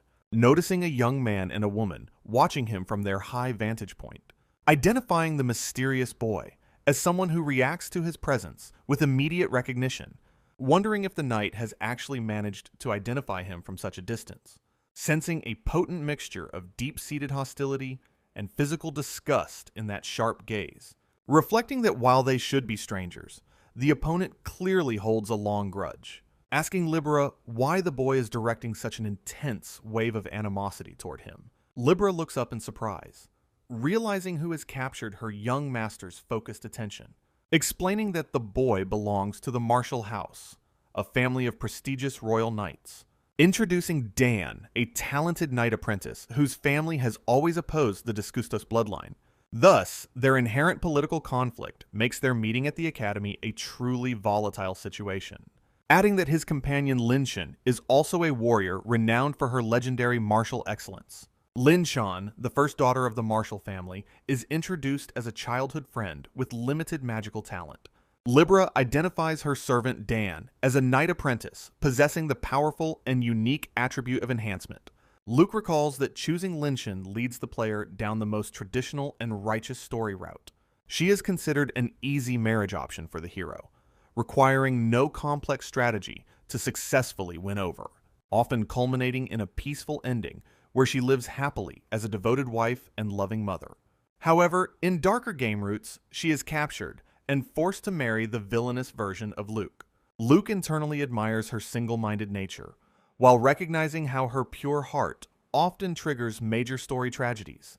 The focus shifts to Dan, the actual protagonist, who enters the academy with a bright and determined smile. Despite his commoner status, Dan's father was a prestigious knight who trained him relentlessly since his early childhood. Dan arrives with a burning ambition to honor his father's legacy by becoming a legendary knight himself. This drive inevitably deepens the fierce political conflict between the royal knight houses and the corrupt aristocrats. Luke watches the boy from afar, sighing at the troublesome and dangerous fate that Dan will soon bring. The formal entrance ceremony finally begins as the students wait for the inaugural address from the top student. Elena, the prestigious first princess of the kingdom, elegantly takes the stage to represent the new freshman class. Luke immediately finds her long speech boring, despite her status as one of the game's most beautiful heroines. Comparing her to his sister Iris, he remains unimpressed and indifferent toward the princess's famous and icy beauty. He reaffirms his loyalty to his own fiancée, deciding that chasing after other heroines is far too exhausting. Libra warns that they shouldn't be careless around rivals, but Luke is more concerned with his own comfort. To Libera's absolute shock, he suddenly manifests his magical floating cushion right in the middle of the hall. He settles into his slime chair, casually deciding to nap through the remainder of the princess's boring address. Luke continues his nap during the ceremony, leaving a flustered Libera to watch over him. She decides to wake him once the long-winded speech finally concludes, appreciating his relaxed nature. Resting deeply on his magical cushion, he remains completely oblivious to the bustling atmosphere around him. Meanwhile, the next official concludes their address as the entrance ceremony finally draws to a quiet close. Nearby, Dan and Linshan observe the sleeping noble from afar with expressions of silent disapproval. Suddenly, Luke's eyes flutter open as the auditorium begins to clear of the other freshmen. Libera informs him that the students are departing, urging him to pack up his unique furniture. He stretches lazily, while Libera comments on the growing rumors surrounding his distinctive and comfortable-looking cushion. Smiling, he recalls her father's first impression of him, floating effortlessly during their initial business meeting. He kindly offers to give her a ride on the magical construct whenever they have free time. Libera beams with pure joy at the invitation, her admiration for him reaching a new peak. However, her obsessive magic-loving side quickly resurfaces as she laments the start of the boring orientation. Luke abruptly takes her hand to lead her away, causing her to freeze in total shock. Noticing her reaction, he quickly lets go and asks if his bold gesture was perhaps unwelcome. She frantically explains it was simply her first time holding hands, prompting him to offer a playful escort. The two walk together toward their first class, unaware they are being closely watched from ahead. Linshan suddenly turns around, her eyes burning with an intense and unmistakable feeling of deep resentment. She scoffs at them for their perceived weakness, leaving Libera startled by the sudden and harsh verbal attack. Libera loudly defends their actions, while the aggressive warrior woman maintains her cold and judgmental stare.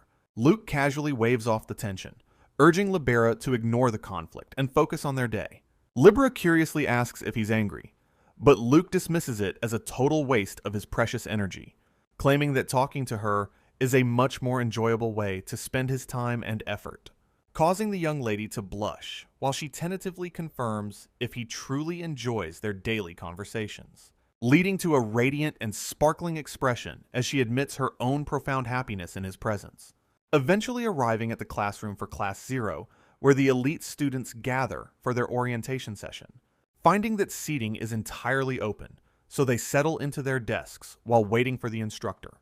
Soon, a dignified man walks into the room, carrying the aura of a highly focused and intellectual researcher. He stands before the class, preparing to officially introduce himself to the newly assembled group of students. Identifying himself as Glowren Research, the dedicated homeroom teacher who oversees this specialized and prestigious class, introducing the vice homeroom teacher, causing Luke to react with immediate and visible surprise at her sudden appearance. A close-up reveals her striking features, marking her as one of the game's most challenging and elusive heroines. She is revealed as Silas, an ancient elven sorceress whose youthful looks belie her centuries of magical experience. Glowren explains that Class 0 consists of 20 top-tier students, including talented scholarship holders like the commoner Miriru. Suddenly, Linshin raises her hand with a serious expression, demanding to ask a very important and practical question. She inquires about how they will monitor their individual progress and relative rankings among such talented peers. Dramatically, the teacher unveils the Magic Watch, proclaiming it as a revolutionary invention designed specifically for this purpose. He instructs the students to channel their own magical energy into the device to trigger its activation sequence. Luke flows his mana into the watch, causing the device to emit a soft and steady magical glow. Glowren explains that the invention recognizes their unique magic power to provide real-time updates on grades and ranks. As a digital screen appears, Luke realizes this is the actual status interface from the original game's Academy segment. Luke examines his digital status screen on the Magic Watch, noting his level and placement in Class 0, while the teacher explains that the device utilizes mana detection to register and verify each individual student. Pondering the unknown entry in his magic list and wondering if it refers to his secret companion Bal. Observing the comprehensive ranking list, which tracks the relative standing of all 300 first-year students. Noting that the elegant Princess Elena holds the prestigious position of being ranked first in overall performance. Discovering that Ruby dominates the practical skills category while his rival Dan maintains a respectable 10th place. Recognizing Libra as the top magic user and the commoner Miriru as the leader in academic excellence, casually acknowledging his own second-place standing, while Libera continues to focus intensely on the new interface. As Instructor Glowren begins a passionate lecture regarding the profound importance of developing advanced magical tools, shouting enthusiastically that these inventions represent the pinnacle of human wisdom and the next step in evolution. Until the vice homeroom teacher Silas intervenes by grabbing his collar and ordering him to start the lesson, prompting Libera to remark on the teacher's eccentric personality, while Luke silently identifies her as a similar type, leaning in to playfully ask Libera about her own academic standing, causing the shy girl to startle visibly, causing a brief stir in the classroom as students prepare for the next part of the orientation, leading Libera to hide her face in embarrassment and suggest they continue their private conversation at a later time. Subsequently, Silas takes over the podium to explain that the Academy operates on a flexible elective class system, emphasizing through a display of magic that initial rankings are merely starting points based on entrance exam scores, declaring firmly that every student's future growth and ultimate success in the Academy depends entirely on themselves, warning the class with a clenched fist that failure will result in immediate and ruthless demotion to lower ranks, mentioning that while the rules are strict, certain unique and specific exceptions do exist within the school.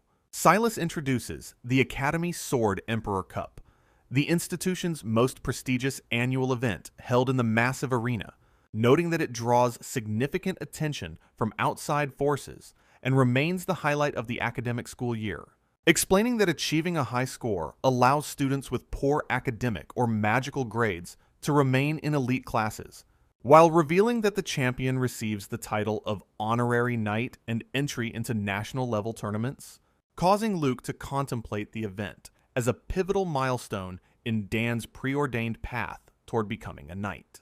As winning the cup serves as a critical stepping stone for commoners to elevate their social status significantly, proving their worth to gain official travel permits and eventually rise through the ranks of the kingdom's nobility. Silas further elaborates on the school's combat system, which officially recognizes practice matches between students as ranking battles, mentioning that while students can check details on their magic watches, she will provide a brief summary now, emphasizing that understanding one's own current ranking is vital for initiating or accepting these formal challenges. Preparing the class for a deeper dive into the specific mechanics of the Academy's hierarchy-based competitive structure, a detailed rule set appears, outlining how lower-ranked challengers can potentially seize the positions of their superiors, including restrictions on daily match counts and provisions for appointing proxies in cases of unavoidable physical illness. Luke observes the cold reality of the system, realizing how it encourages the strong to ruthlessly dominate the weak. Recalling that in the game's original plot, he was the first loser to be publicly humiliated by Dan, finding the unavoidable and destined grudge between the two of them to be an incredibly annoying and exhausting prospect. Luke watches as the inevitable disruption begins, sighing while the protagonist Dan prepares to make a move. Suddenly, Dan boldly raises his hand, calling out to the teacher with a confident and determined voice. Silas acknowledges the interruption, turning her attention toward the commoner boy to hear his specific inquiry, prompting Dan to directly ask when the official ranking matches will finally begin for the eager new freshman. Instructor Glowren confirms that official ranking match registrations are now permanently open for all interested students, immediately prompting Dan to slam his hands onto his desk and loudly declare his first formal challenge. As the classroom falls silent, Dan boldly points toward Luke and demands a fight right then, focusing his intense and burning gaze on the young noble who has caught his complete attention. While Luke remains characteristically calm and deeply unimpressed by the sudden and aggressive public outburst, his magic watch emits a sharp notification, officially logging the incoming duel request into the Academy system. Observing the screen, Luke realizes this is the specific tutorial battle meant to establish his villainous role. He stares back at Dan, mentally comparing this real-life encounter with the original game's predetermined plot, recalling how the repulsive and lazy version of himself was originally destined to suffer a crushing defeat, leading to Dan's inevitable rise in popularity, while Luke becomes the school's most pathetic and mocked student. Considering how the original character would have blindly accepted the challenge out of petty and noble pride, Luke surprises everyone by dismissively waving his hand and bluntly stating that he has no interest. Dan reacts with pure disbelief, accusing the noble of being a coward while Luke calls it a hassle. Leaning forward, Luke points out his second-place ranking and questions what standing Dan currently holds. Learning that Dan is only ranked 20th, Luke argues there is absolutely no merit in fighting him. His cold and logical refusal infuriates the bystanders, causing the hot-blooded Linshin to stand up in rage. She aggressively pounds her chest, shouting that a true noble must always accept challenges with absolute dignity. Resting his chin on his hand, Luke lazily suggests that Linshin should fight him instead then. The warrior maiden is left visibly flustered and trembling with shock by the young master's unexpected proposal. Luke watches her reddened face, noting that she remains just as troublesome and hot-headed as the game described. Luke explains he only wants to help from the background, as active cooperation contradicts his lazy nature. Linshan stomps away in irritation, declaring she is done with the troublesome behavior of her classmates. Dan turns back to the situation at hand, his expression hardening with a sense of duty and determination. Princess Elena interjects with a stern warning, reminding Luke that his ranking will plummet if he continues refusing. Luke closes his eyes for a moment, reflecting on the heavy noble expectations being pushed onto him. He recites the kingdom's creed about guiding the people, though he looks entirely detached from the actual sentiment. The princess declares that the challenge is his duty, causing Luke to feel genuinely annoyed by her persistence. She questions if he was even listening when the teacher spoke about merit and the lack of status. Luke internally sighs, realizing he will likely never be able to truly like the demanding and bossy princess. He rubs his head in frustration, contemplating the difficulty of refusing requests from such high-ranking noble women. Opening his mouth, he prepares to give a definitive answer to the intense pressure from the gathered students. He observes Dan and Linshin, noting that the game's powerful narrative force is far too strong to ignore. Looking toward the massive arena outside, He acknowledges that he has no choice but to finally take action. Summoning his slime companion, he complains about how much he hates the idea of moving his own body. He calculates that to play his villainous role correctly, he must actually lose this specific upcoming match. Watching Dan and Linshin depart, he wonders about the best method to ensure his own planned defeat happens. Libra expresses deep worry about the fight, knowing her master's extreme distaste for physical exercise and athletic labor. Luke reassures her with a confident smirk, stating that defeating the current version of the hero is easy. Libra looks on with sparkling eyes, her respect for his hidden strength and calm demeanor reaching new heights. The orientation finally ends, leaving an exhausted Luke to yawn while Libra watches him with intense, curious interest. Libra giggles while walking with Luke, finding his unique and unpredictable personality to be quite mysterious and charming. Luke questions if his behavior lacks a typical noble air, while Libra explains that nobles usually prioritize appearances. She clarifies with a warm smile that his deviation from societal norms is not a negative trait at all. Feeling relieved by her kind acceptance, Luke admits that he truly wishes to avoid being disliked by her. As they head toward the next destination, he internally laments the physical effort required for the upcoming orientation. Libra suddenly erupts with intense passion, her obsessive love for magic research making her reject any mundane academic path. Meanwhile, Dan and Linshin lead the way toward the arena, while the other students follow from a distance. The hero and his childhood friend maintain a serious atmosphere, focused on their shared goal of martial excellence. Luke recalls the original game's tutorial, where his gluttonous self was once brutally and publicly defeated by Dan. That pivotal loss cemented Luke's reputation as a pathetic villain, while catapulting Dan into immediate and widespread fame. He observes the current timeline with a cold, analytical gaze, knowing he must navigate the predetermined plot carefully. Realizing that the sheer force of the original game narrative is difficult to fully escape despite his changes. Arriving at the entrance of the massive arena, Luke acknowledges that the fated duel has finally become inevitable. Manifesting a tiny portion of his slime bowel, he silently complains about the total hassle of moving his body. He determines that to successfully maintain his role as a minor villain, he must engineer a tactical loss. Dan shouts in frustration as Luke continues to ignore him, accusing the young noble of being an arrogant coward. Turning back with a chillingly sharp expression, Luke tells the commoner to feel honored just to be noticed. Dan reacts with fierce indignation, his sense of justice fueled by the noble's cold and dismissive attitude. The hero demands to know Luke's actual combat level, catching the young master off guard with the unexpected question. Luke checks his magic watch, realizing he has never actually bothered to hunt monsters to increase his level. Dan stares in utter disbelief, sweating as he realizes Luke's combat level is only 1. Standing in the center of the arena, the hero remains frozen by the absurd revelation. He erupts in rage, questioning how a high-ranking noble has never once fought a single monster.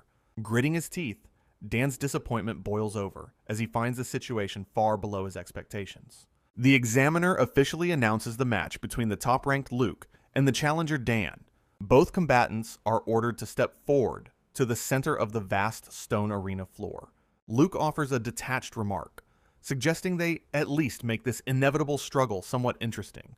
Taking a firm two-handed grip on his blade, Dan prepares to unleash years of repressed training.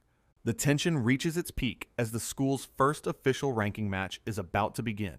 Instructor Glowren raises his hand and shouts the start signal with an energetic, commanding voice. As Dan charges forward, Luke calmly recalls the original game's turn-based mechanics while preparing his counter. Summoning his loyal slime companion, he coldly commands Bal to subdue the hero within 1 minute. Luke prepares to surrender his consciousness, letting Bal take control to manage the annoying physical labor. Drowsiness overtakes the noble as he officially enters his magical sleep state while the first strike lands. Dan gasps in total confusion, realizing his fastest blow has been perfectly parried without any visible effort. Even while unconscious, Luke's body maintains a terrifyingly calm smirk that radiates absolute and effortless superiority. Raising a hand, The automated body manifests thin magical threads that weave through the surrounding arena air. Suddenly, Dan is hoisted high, crying out in pain as the invisible energy binds him like a puppet. The protagonist is tossed around with brutal efficiency, completely helpless against the slime's ruthless and precise movements. With a final and devastatingly powerful kick, Luke disarms the hero and sends his sword flying away. Luke's precise kick sends Dan's sword clattering across the cold stone floor, tightening the invisible magical threads with a bored expression on his face. Dan gasps for air while struggling against the overwhelming pressure of the binding spell. Remembering how the original hero should have won through a miraculous comeback here, Luke decides to conclude the fight, raising his fist to deliver the final strike, lifting the limp and defeated challenger into the air using his non-attribute magic. Analyzing the technical flaws in Dan's immature enhancement magic while the crowd watches, the commoner hero finally loses consciousness, drooping helplessly within the glowing magical restraints. Realizing that winning this tutorial battle might actually cause more trouble than losing, deciding to hide the full extent of his power from the shocked Academy spectators, slamming Dan's body back onto the hard arena tiles with a sudden burst of energy. Lin Shan and the instructor react with visible horror at the noble's ruthless combat style.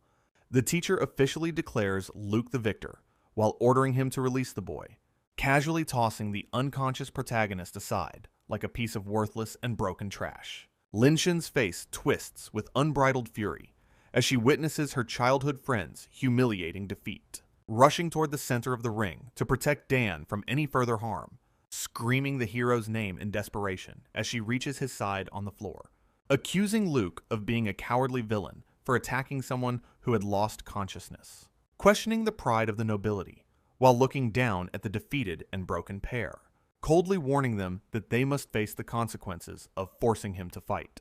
Luke addresses the silent crowd, boldly offering a ranking match to anyone daring enough to step forward, dismissively touching his forehead while characterizing his brutal victory as a mere service to the student body, casually suggesting that his exhaustion might be the only reason he's willing to entertain further challenges today.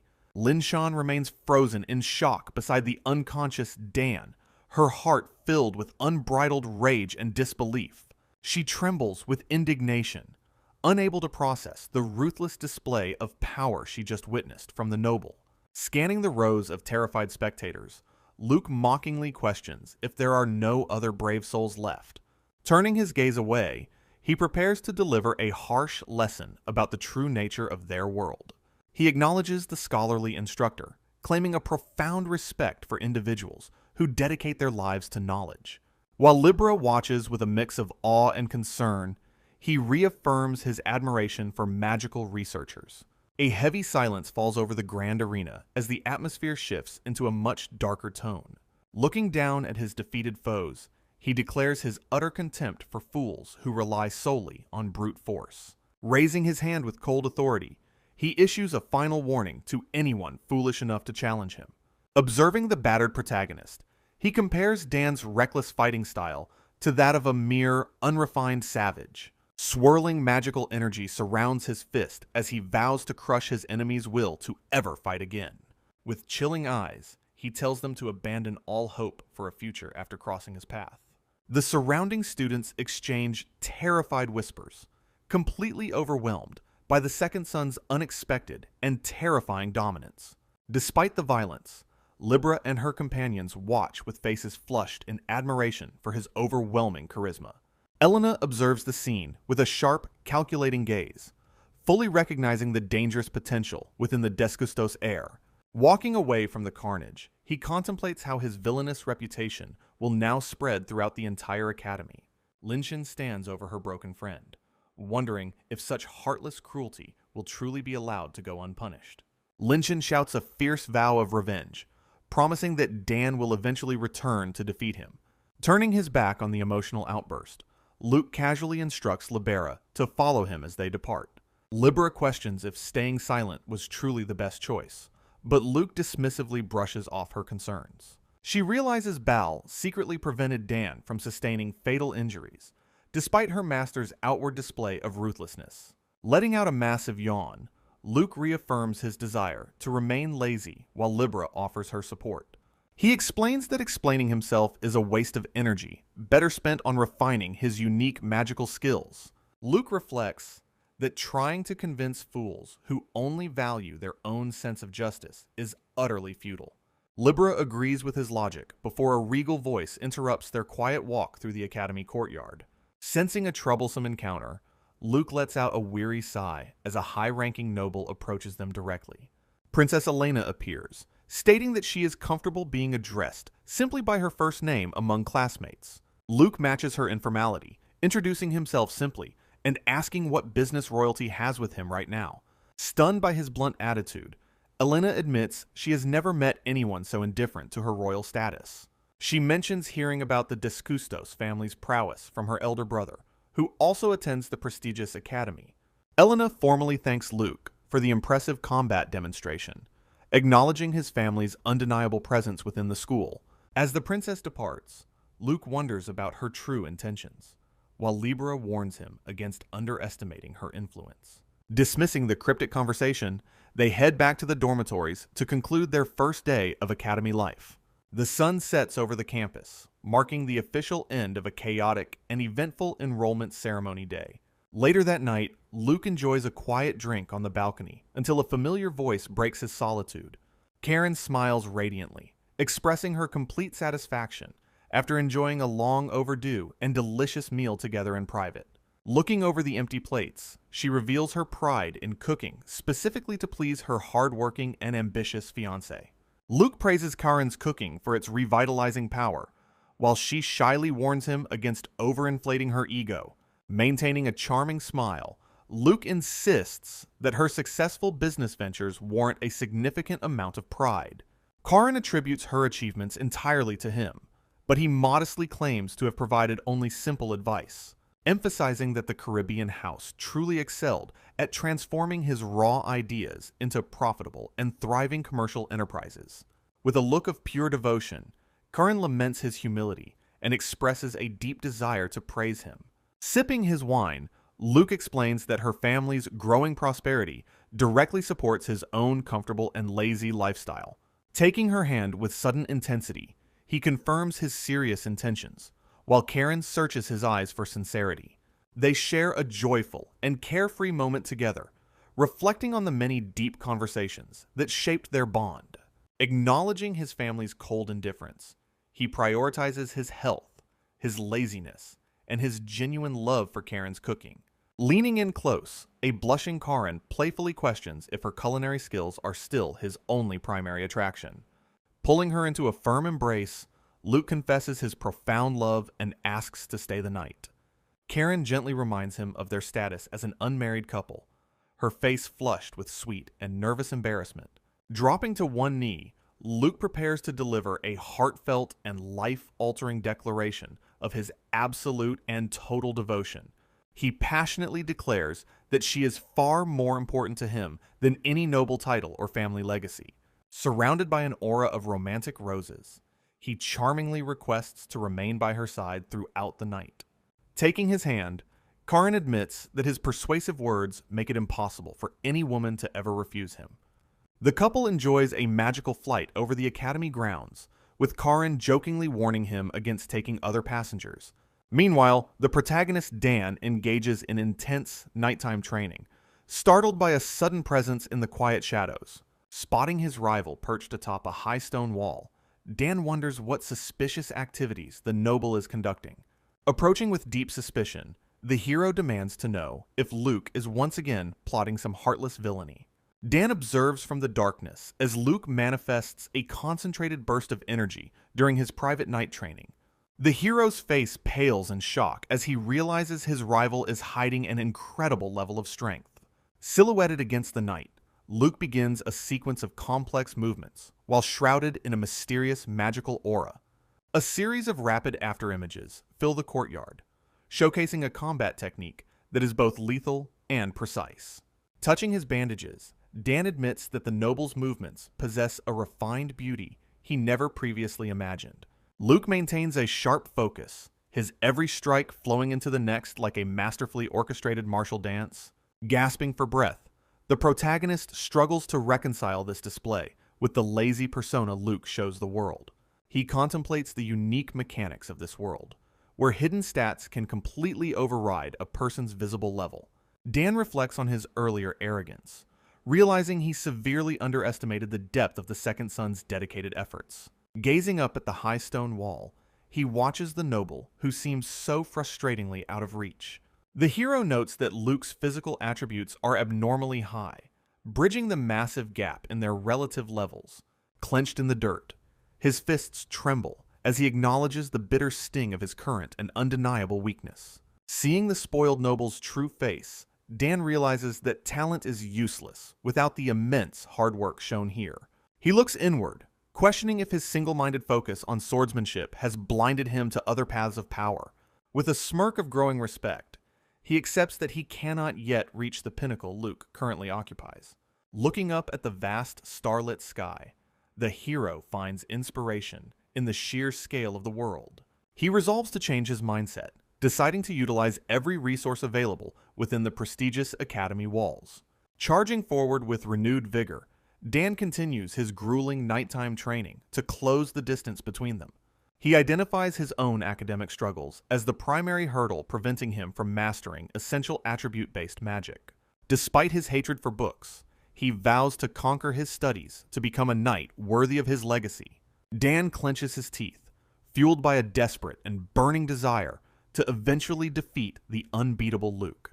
Staring at his trembling hand, while admitting he currently cannot envision any path to a true victory. Yet he breaks into a wild grin, finding the prospect of overcoming such a wall incredibly exhilarating. Charging forward with renewed vigor, he reminds himself that this was only his first tactical defeat, vowing to surpass the noble heir one day while watching his distant figure from the quiet shadows. The hero continues his grueling regimen, acknowledging the massive gap in power that still remains between them. Soon, the morning sun rises over the academy dining hall as Luke arrives with his loyal follower Libera. He discovers his sister Iris gracefully enjoying her morning honey tea amidst a quiet and dignified atmosphere. Iris warns him to eat properly, though her low blood pressure makes her appear characteristically grumpy and irritable. Luke observes his sister's growth, noting how she has surprisingly become a much more considerate person at school. Her stunning beauty and refined noble presence have earned her the status of a worshipped idol among students. She even hosted an exclusive welcome party to consolidate the influence of the Academy's powerful aristocratic faction. Meanwhile, rumors of Luke's sensational first victory spread rapidly, attracting a crowd of curious and admiring onlookers. Bidding Iris farewell, he mischievously contemplates developing healthy supplements to aid her chronic morning lethargy and fatigue. Returning to his daily routine, the young master dedicatedly maintains his hygiene during a focused toothbrushing session. As he enters the lecture hall, a sudden wave of tension washes over the other students in his presence. Walking through the corridors, Luke notices how his overwhelming combat display has fundamentally shifted the entire school's dynamic. While royalists harbor deep resentment, the aristocrats worship him, leaving the commoner students in a state of confusion. Entering the quiet study room with Libera, they encounter the hot-blooded Linshin sitting alone at a desk. Sensing his arrival, the warrior maiden turns with a sharp and guarded gaze that radiates pure defensive hostility. Luke observes Linshin's withdrawal, noting that his earlier intimidation effectively secured a temporary peace from unwanted academy confrontations. Settling into his desk with a satisfied hum, he looks forward to finally dedicating his full attention to academics. Instructor Glowren stands before the magical blackboard, announcing that course registration is the first essential step for the students. Luke analyzes the Academy's curriculum, which separates mandatory fundamental studies from specialized elective courses involving practical magical applications. Realizing he can customize his schedule, he smiles while planning a light workload that avoids unnecessary physical exertion. He decides to prioritize theoretical magical knowledge over practical training, believing deep understanding is the key to true sloth. Libra reveals that she has also focused her studies on magic theory and tool development, matching his goals perfectly. With the day's formal lectures concluded, An energetic Libra suggests they depart the classroom to explore the specialized facilities. She leads the way toward the individual training rooms, while Luke follows behind with a curious and interested expression. Libra explains that these private chambers provide a quiet sanctuary for students to conduct personal research or practice magic. She highlights the exclusive perks of Class Zero, which include priority access to the kingdom's finest training and research environments. Walking together, Luke contemplates how the Academy's public ranking system is specifically designed to incite fierce competition among students. Arriving at their destination, Libra elegantly presents a heavy wooden door and invites her young master to step inside. Stepping into the room, Luke is momentarily stunned by the sheer, cavernous scale of the hall stretching before him. He remarks on the overwhelming size, prompting Libera to suggest a magical adjustment to make the environment more manageable. She activates a complex magic circle on the floor, unleashing a sudden and brilliant surge of spatial manipulation energy. The vast hall begins to shift and contract as the spatial boundaries are rewritten through her precise and skillful casting. Shimmering lights fill the air while the structure of the training room settles into its new and compact configuration. Proudly presenting the finished result, Libra explains how she successfully reverted the expanded spatial magic to its default dimensions. Luke expresses genuine fascination with her practical magic, eager to begin studying in this quiet and perfectly tailored environment. Luke requests Libera's expert guidance in various magical subjects, to which she enthusiastically pledges her absolute and total devotion. Examining a large magic circle, Luke learns that such complex patterns are essential for stabilizing and manifesting advanced spells. Libera explains that precise drawing is mandatory for activation, requiring rigorous training in the art of intricate magical diagrams. Holding his slime companion Bal, Luke acknowledges that while magic is convenient, it demands a proportional amount of effort. He compares the intuitive nature of attribute magic against the deep mental imagery required for non-attribute energy manipulation techniques. The young master admits his fascination with the depth of sorcery, sharing a rare moment of genuine intellectual curiosity. Sparkling with excitement, Libera confirms her own passion for research and finds their shared interest to be incredibly rewarding. Moving to the main agenda, they transition toward a more formal setting to exchange their detailed and classified profiles. Seated at a large wooden desk, they begin documenting their personal data and magical capabilities for mutual strategic benefit. Gazing down at the shared parchment, they prepare to unveil the hidden truths regarding their individual levels and affinities. Luke reviews Libera's impressive status, noting her top-tier magic ranking and her versatile affinity for the powerful water element. Demonstrating her prowess, Libera manifests swirling water droplets while explaining the element's superior balance between offense and defense. Seeing her immense potential for creative applications, Luke expresses high expectations for her future growth as his primary ally. Finally revealing his own secret paper, Luke prepares to shock Libera with the truth of his unique dual attributes. Libera is left utterly speechless by his sleep and sloth magic, insisting that such dangerous powers remain strictly hidden. Luke reassures his panicked follower that his mentor Marsa is already fully aware of his rare and powerful abilities. Wearing a playful smirk, he asks Libera directly if he can truly trust her to guard his secret forever. Fixing her gaze with a serious expression, the young lady formally accepts the weight of his profound and dangerous secret. She solemnly vows to maintain absolute silence, much to Luke's relief as they solidify their growing and unbreakable bond. Analyzing the recent duel, Libera realizes how sleep neutralized Dan instantly, while marveling at the mysterious power of sloth. Libera expresses pure excitement, eagerly anticipating how her master will eventually utilize his unique and secret magical powers. Luke leans back with a charming smile, admitting that he also shares her high expectations for their future.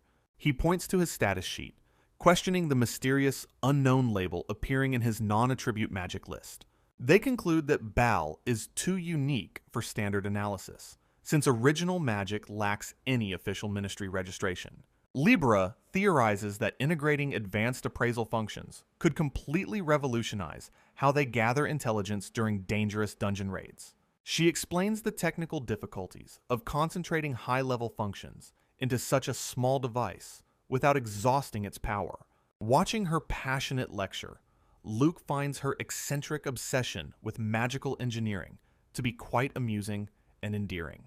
The sun begins to set over the sprawling academy campus as the focus shifts toward the next curriculum. Instructor Glowren stands before the class, officially announcing the start of the highly anticipated mandatory dungeon practical training. A determined student realizes this event is a crucial milestone for all freshmen seeking to prove their combat worth. A wave of nervous energy fills the lecture hall as students contemplate the dangers lurking within the mysterious ruins. Luke internally sighs with total exhaustion, already dreading the immense physical effort required for such a tedious mandatory task. Team 1 is led by Princess Elena, grouping Libra and Dan together for the upcoming dungeon practical training.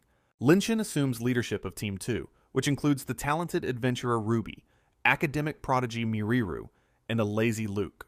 Libra quickly raises her hand to pose a very important question regarding the team assignments to the instructor.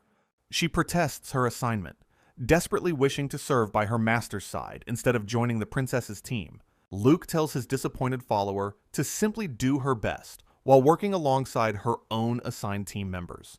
He offers a kind and reassuring smile, warning her to stay safe and avoid any unnecessary physical injuries. A dejected Libra slowly settles back into her seat, processing the unfortunate news of their temporary academic separation. Adjusting her glasses with a sharp look, she remains deeply concerned about the potential risks her master might face. Linshan offers a sharp warning to be careful, while Luke and Libra prepare to depart from the main hall. Instructor Glowren formally dismisses the students, ordering them to assemble with their teams for a tactical planning session. Team 2 gathers in a private study room, with Linshan immediately asserting her presence among her new group members. Raising her voice with intense pride, Linshan declares herself the leader, while introducing her prestigious family name to everyone. Miriru shyly introduces herself as a dedicated scholarship student, admitting her preference for books over dangerous physical combat encounters. Ruby confidently joins the conversation, boasting about her extensive adventurer experience and offering to handle any dungeon-related obstacles. Maintaining his characteristically lazy demeanor, Luke offers a brief and incredibly informal introduction to his curious new teammates. Miriru asks for permission to address him more casually, to which Luke agrees with a simple and detached nod. The eager scholarship student offers to run errands for the noble, leaving Luke wondering if she truly values herself correctly. Ruby also requests to call him by his first name, her tail twitching playfully as she waits for his response. Luke struggles to resist the urge to fluff the cat girl's ears as she joyfully rubs against his shoulder in gratitude. Linshan shouts in a sudden and intense fit of unbridled rage, catching the playful group members completely off guard.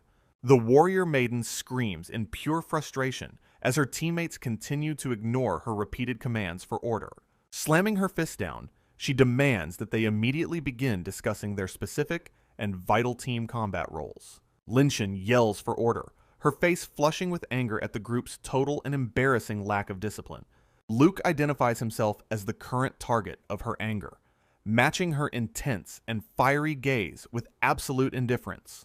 He internally laments the entire situation, finding the group's chaotic and loud dynamic to be an exhausting social hassle. Noticing his obvious fatigue, Miriru kindly suggests a short break, while Luke lets out a massive and uninhibited yawn. Ruby and Miriru simultaneously compete to offer their laps as pillows, surprising the noble with their sudden and bold affection. Luke sits between the two girls, deciding that receiving lap pillows from strangers is perhaps a bit too much effort. Linshan stares in utter disgust at the group's impure behavior and lack of formal team discipline. She erupts in anger, declaring that napping during a critical strategy meeting is absolutely forbidden. Meanwhile, Luke lets out a tired sigh, complaining that the constant shouting makes peaceful rest impossible. The four teammates eventually settle down in the private room to finalize their official dungeon strategy. Linshan proudly asserts her role, vowing to lead the charge as the team's primary vanguard knight. Ruby brandishes her dagger with a playful grin, offering to support the front line with her high-speed evasion. Proposing to cover the rear, Miriru confidently reveals her proficiency in healing magic and archery techniques. All eyes turn toward Luke, waiting for the high-ranked noble to define his own specific combat role. He bluntly declares his only desire is to sleep, driving Lin Shen into another fit of shocked rage. Ignoring the leader's fury, Miriru offers a polite and surprisingly accepting smile toward her lazy master. She kindly invites Luke to rest, while promising to carry him herself during the upcoming dungeon exploration. Lin Shen trembles with indignation, accusing the girls of enabling Luke's lazy habits through their excessive pampering. Overwhelmed by the group's chaotic dynamic, the exhausted leader finally gives up and orders a dismissal. She issues a final command for the team to regroup this weekend for their first dungeon challenge. Watching his teammates depart, Luke marvels at the abnormally high level of favorability they already show him. He contemplates if his prestigious family name is the cause of this unexpected and effortless social success. Imagining himself as a worshipped idol, he wonders if his followers view him through the lens of devotion. Ultimately, he admits that being liked by his teammates makes navigating academy life significantly less troublesome. Passing through the hall, he wonders if Team 1 managed to find any semblance of group harmony. Libera suddenly appears with a radiant smile, joyfully calling out to her master across the busy corridor. Luke and Libera walk through the corridor while he asks if her team's discussion went well. Libera beams with joy, feeling privileged to be the only one trusted with her master's deep magical secrets. Luke glances back at Dan, noting that the hero still watches him with a lingering sense of unease. He watches the protagonist walk away, contemplating the weight of the predetermined narrative they are both trapped in. A sudden realization strikes him as he detects that the hero's intense animosity has finally begun to fade. He continues his solitary walk, having fully expected to be hated by the main character for much longer. Reflecting on this mysterious shift, he finds it slightly strange how quickly their antagonistic dynamic is actually changing. On the weekend, Team 2 arrives at the Forest Dungeon to begin their mandatory Rank 2 practical training. The dungeon is situated in the mountains behind the school, serving as a primary training ground for students. Luke notes that while the difficulty is currently low, culling monsters is essential to prevent dangerous dungeon overflows. He explains how humans gather resources like mana stones and powerful cores from the depths of these mysterious ruins. Ruby adds that adventurers must regularly hunt monsters to maintain the dungeon's rank and ensure public safety nearby. While exploring, Luke relaxes on his cushion as Miriru and Ruby hover over him with genuine concern. Miriru asks if there is anything specific he needs, while Luke maintains his lazy and detached facial expression. He lazily points toward a distant monster in the trees, requesting that she handle the elimination for him. Miriru expertly draws her bow, while Luke promptly drifts back into a peaceful and deep slumber behind her. He ponders the reason behind Miriru's overwhelming favorability, suspecting there is a hidden connection from his past. Days earlier, Karin served tea while mentioning she heard a touching story from Miriru regarding a past miracle. Karin reveals that Miriru is deeply grateful to Luke for once healing her brother's seemingly incurable respiratory illness. Luke recalls the orphanage encounter, finally understanding her loyalty, but wondering why she shared the story with Karin. Miriru approaches Karin to formally request permission to serve Luke as repayment for his past life-saving miracle. Karin smiles warmly, admiring Miriru's deep sense of gratitude, despite the accidental nature of Luke's generous help. Meanwhile, back in the dungeon, Miriru confirms her success, while Luke enjoys the progress provided by her skills. Shortly after, Ruby returns with a heavy bag of mana stones, noting the stationary monsters made for easy harvesting. Lin Shen stares in disbelief at the lounging noble, questioning how this leisurely outing qualifies as a dungeon conquest. She erupts in fury, screaming that there is absolutely no combat taking place during this supposed training session. Consequently, Luke explains his strategy, utilizing a massive area of effect search spell to induce automatic sleep in all monsters. As the beasts slumber, Miraru expertly fires her arrows, and Ruby efficiently gathers every valuable resource in sight. Resting on his cushion, Luke lazily asks what's wrong, prompting Linshan to explode with a scream of total frustration. She gestures wildly at the sleeping forest, arguing that bypassing every fight renders their combat training completely pointless. Hoping to ease the tension, Luke asks Miraru to explain his hidden and thoughtful intentions to the angry leader. Miraru steps forward with a dignified expression, prepared to defend her master's unique methods to the skeptical knight. Through several panels, she explains that the monsters are incapacitated to allow Luke to maintain focus on his magic. Furthermore, she adds that thanks to this protection, even non-combatants can safely participate in the dangerous dungeon exploration.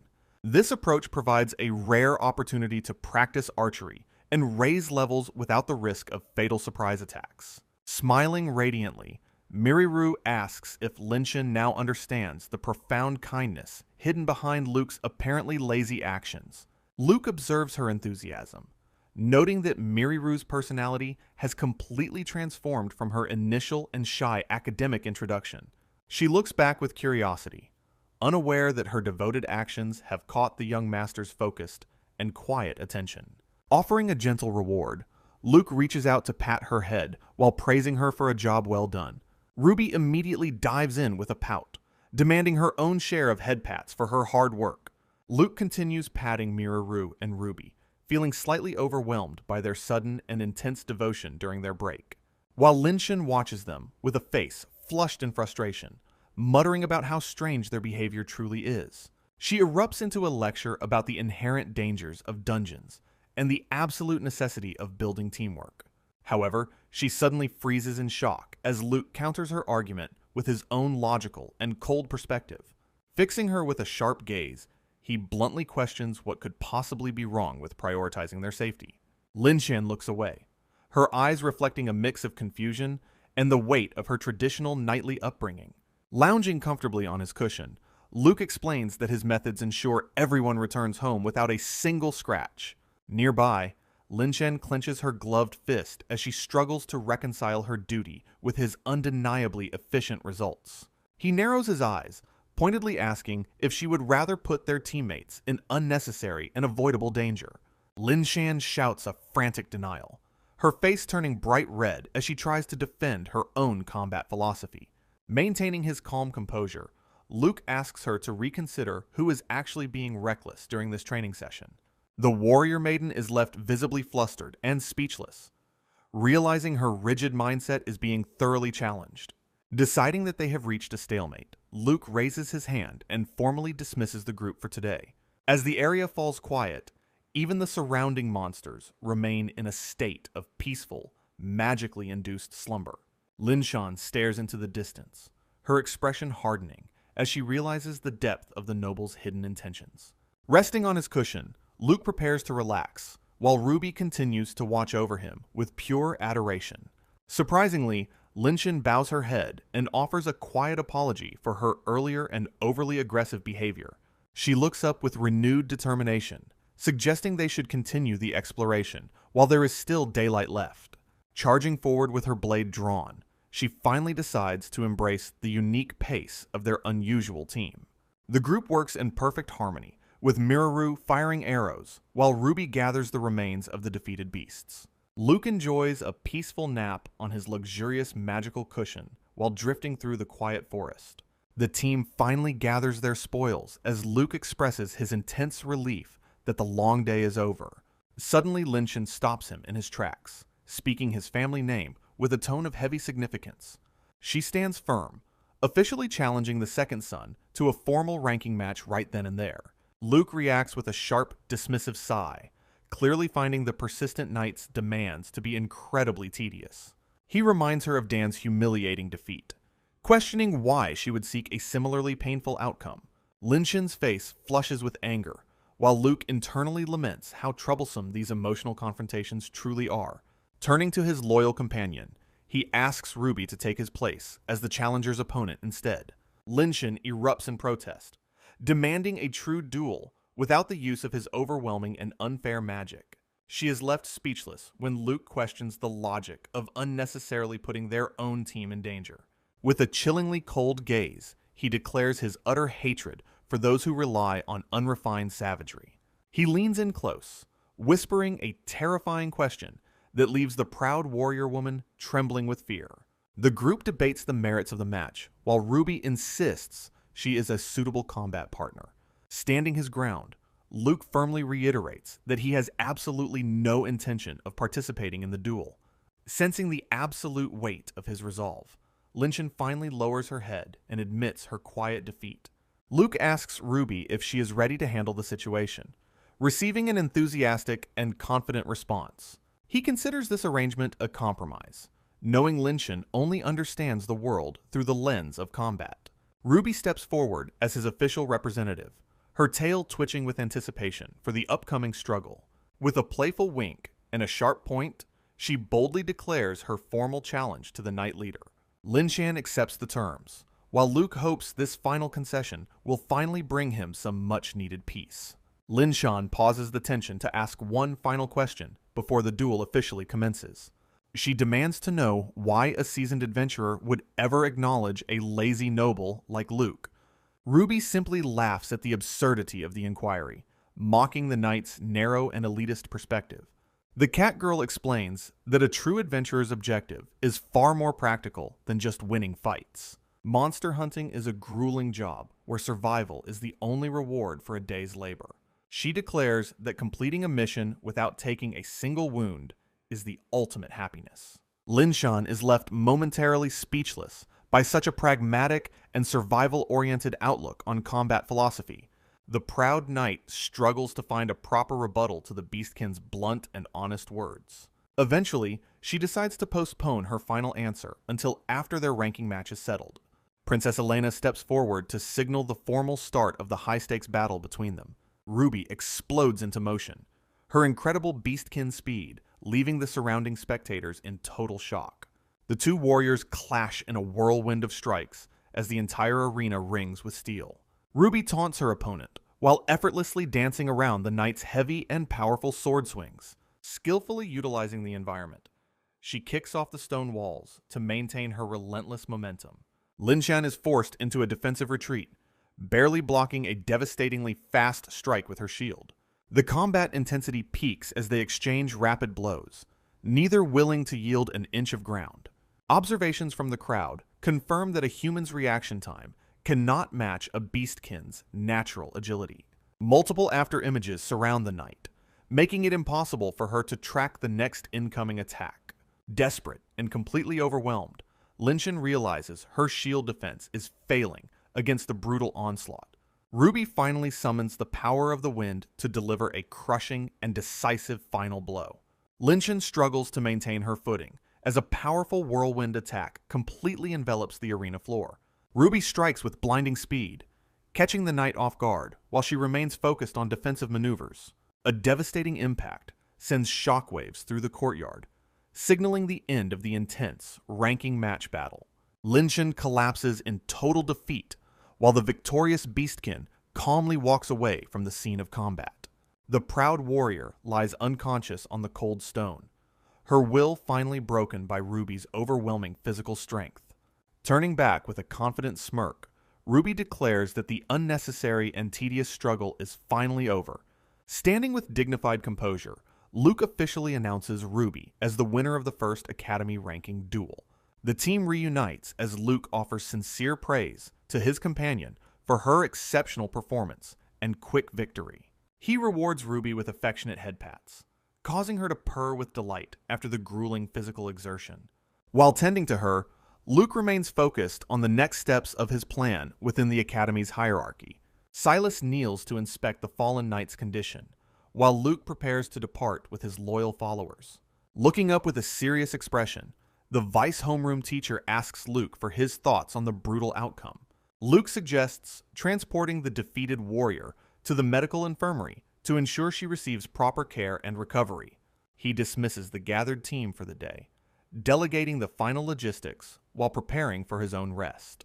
Utilizing his magical slime construct, the young noble carries the unconscious girl through the long academy corridors. Privately, Luke reflects on the fact that Lin Shan was actually his most beloved character in the original game. He recalls her happy ending from the romance route, where she lived peacefully as a devoted, loving mother. Observing her now, he contemplates the many different paths and tragic outcomes she faced in other game scenarios. Memories of the original villain's cruelty resurface, showing a dark timeline where she was forced into absolute submission. He visualizes the game's hero reaching out to save her, promising a future where they can live together. Luke recalls a game screen detailing a tragic ending where he dies and Lin Shan is lost forever. A grim vision of the protagonist standing over the young noble's lifeless and bloody body appears. Lin Shan weeps uncontrollably over her fallen husband in a cold and desolate room while others watch. She glares at the hero through tears, accusing him of murdering the man she truly loved. The hero's blood-stained hand trembles as he grips his sword, haunted by the weight of his actions. A heavy silence fills the chamber as the grieving princess remains anchored to the cold, dead noble. Her eyes reflect a sudden and terrifying shift in resolve as she stares into the hollow abyss. Declaring that she will never belong to another, she hugs her husband while a mysterious light erupts. Her body dissolves into brilliant flames, leaving the hero screaming in total and utter despair.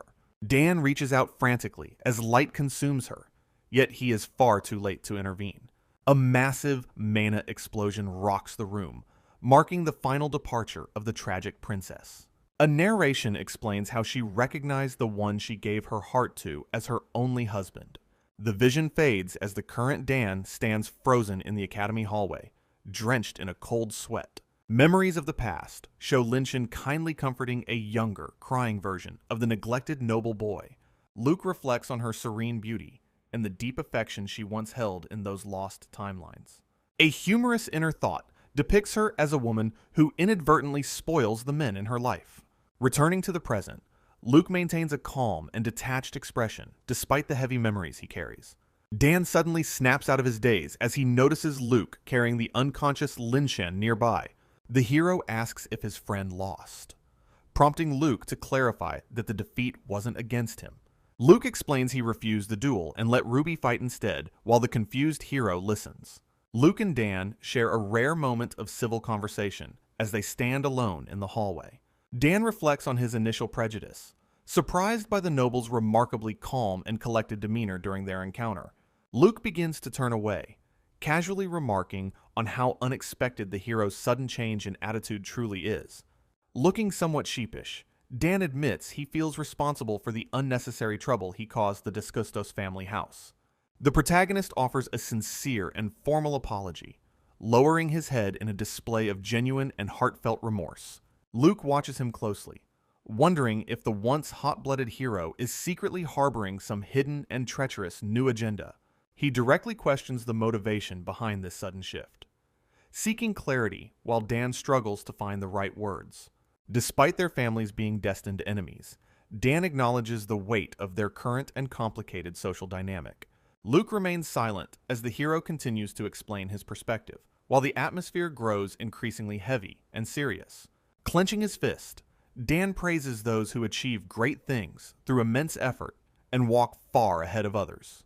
He finally admits that Luke is far from the arrogant and unpleasant aristocrat he originally imagined him to be.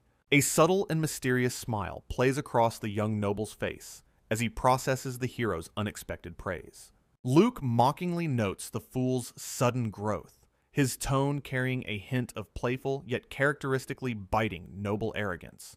Dan reacts with a competitive grin, telling his rival to shut up while the tension finally begins to dissipate. Preparing to depart, Dan takes custody of the sleeping Lin Shan and expresses his gratitude for the young master's help. The hero confesses that despite being political enemies, he no longer views the second son as a truly bad person. Mentioning the princess's stubbornness, Dan is interrupted when Luke questions why the hero is suddenly being so unguarded. Suddenly, Luke's expression darkens with an intense and chilling coldness as he demands to know what the servant understands. A terrifying and overwhelming aura erupts from the noble, casting a dark shadow over the entire silent academy corridor. Dan is left trembling in fear as he experiences the true and unfiltered pressure of the Discustos bloodline firsthand. Dan stands firm while carrying Linshin, earning a rare nod of acknowledgement from a surprisingly intense Luke, who notes the hero's growth, acknowledging that he finally possesses the necessary resolve to face his destined path, encouraging him to remain a righteous protagonist. Luke offers a mysterious smile that leaves Dan utterly bewildered. Walking away, the young noble warns Dan not to misunderstand his intentions as anything more than selfish convenience.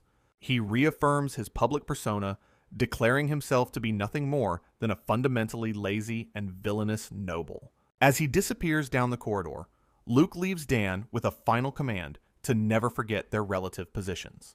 Dan remains frozen in place, sweating under the physical and mental weight of his friend and Luke's words. A subtle, knowing smirk appears on the noble's face as he contemplates the upcoming shifts in Academy dynamics. Luke finds the situation rather unbelievable, yet he prepares himself for the next inevitable phase of his education. Silas officially announces the commencement of outdoor lessons, requiring all teams to survive inside a dungeon for days. She details the harsh requirements for food and shelter, testing the students' practical survival skills in a dangerous environment. The gathered teams listen with varying levels of intensity, aware that their rankings are once again on the line. Teachers watch over the assembly as students prepare to venture into the unknown depths of the Academy's training grounds. Luke reacts with annoyance when Linshin approaches him, already tired before the grueling outdoor practical has even begun. Having recovered, Linshin expresses her shock at Luke's total lack of preparation or luggage for the 3-day trip. She proudly displays her own massive pack, insisting that a proper noble lady must always be prepared for anything. Mariru and Ruby exchange skeptical looks, noting the impracticality of carrying such a heavy load into a dark dungeon. Luke delegates the problem, ordering Ruby to audit the luggage, while Mariru educates the knight on proper dungeon conduct. The girls immediately set to work, dismantling the massive pack, ignoring Linshin's protests, while Luke waits with total indifference. Stripped of her unnecessary gear, a humiliated Linshin collapses to her knees, questioning her current and very unfortunate fate. Luke lounges while Linshin questions his carefree attitude during the preparation phase. The group gathers as Luke casually admits he may have packed too many useless items. Linshin grumpily eats her sandwich, refusing to share despite her teammates' obvious and visible hunger. Luke reveals his spatial pouch, proving he has already stored all essential survival supplies in advance. The young noble tells his teammates to ignore him while they navigate the forest together. With a polite gaze, he officially begins their 3-day dungeon practical training session now. Settling onto his floating cushion, he orders the group to find a suitable campsite immediately. The group's silhouettes move deeper into the dark forest under the canopy of ancient trees. Linshin shouts in frustration as Luke continues reading, while floating effortlessly through the woods. She reveals she heard from Dan about Luke's attempt to carry her to the infirmary. Mariru mentions returning a favor from the past, while Ruby ponders who is actually stronger. A flustered Linshin demands to know if he has been secretly training his entire life. Slamming his book shut, Luke bluntly reiterates his absolute and total hatred for physical exercise. His expression sharpens as he announces, "It is finally time to enter the dark dungeon." Reclining completely, he entrusts the upcoming combat entirely to his capable and dedicated female teammates. The 3 warriors prepare their weapons, enthusiastically accepting the challenge to protect their lazy leader. The combined teams step forward together, officially commencing the dangerous and high-stakes dungeon conquest mission. They descend into the cold, crystalline depths, where a mysterious glow illuminates the path ahead.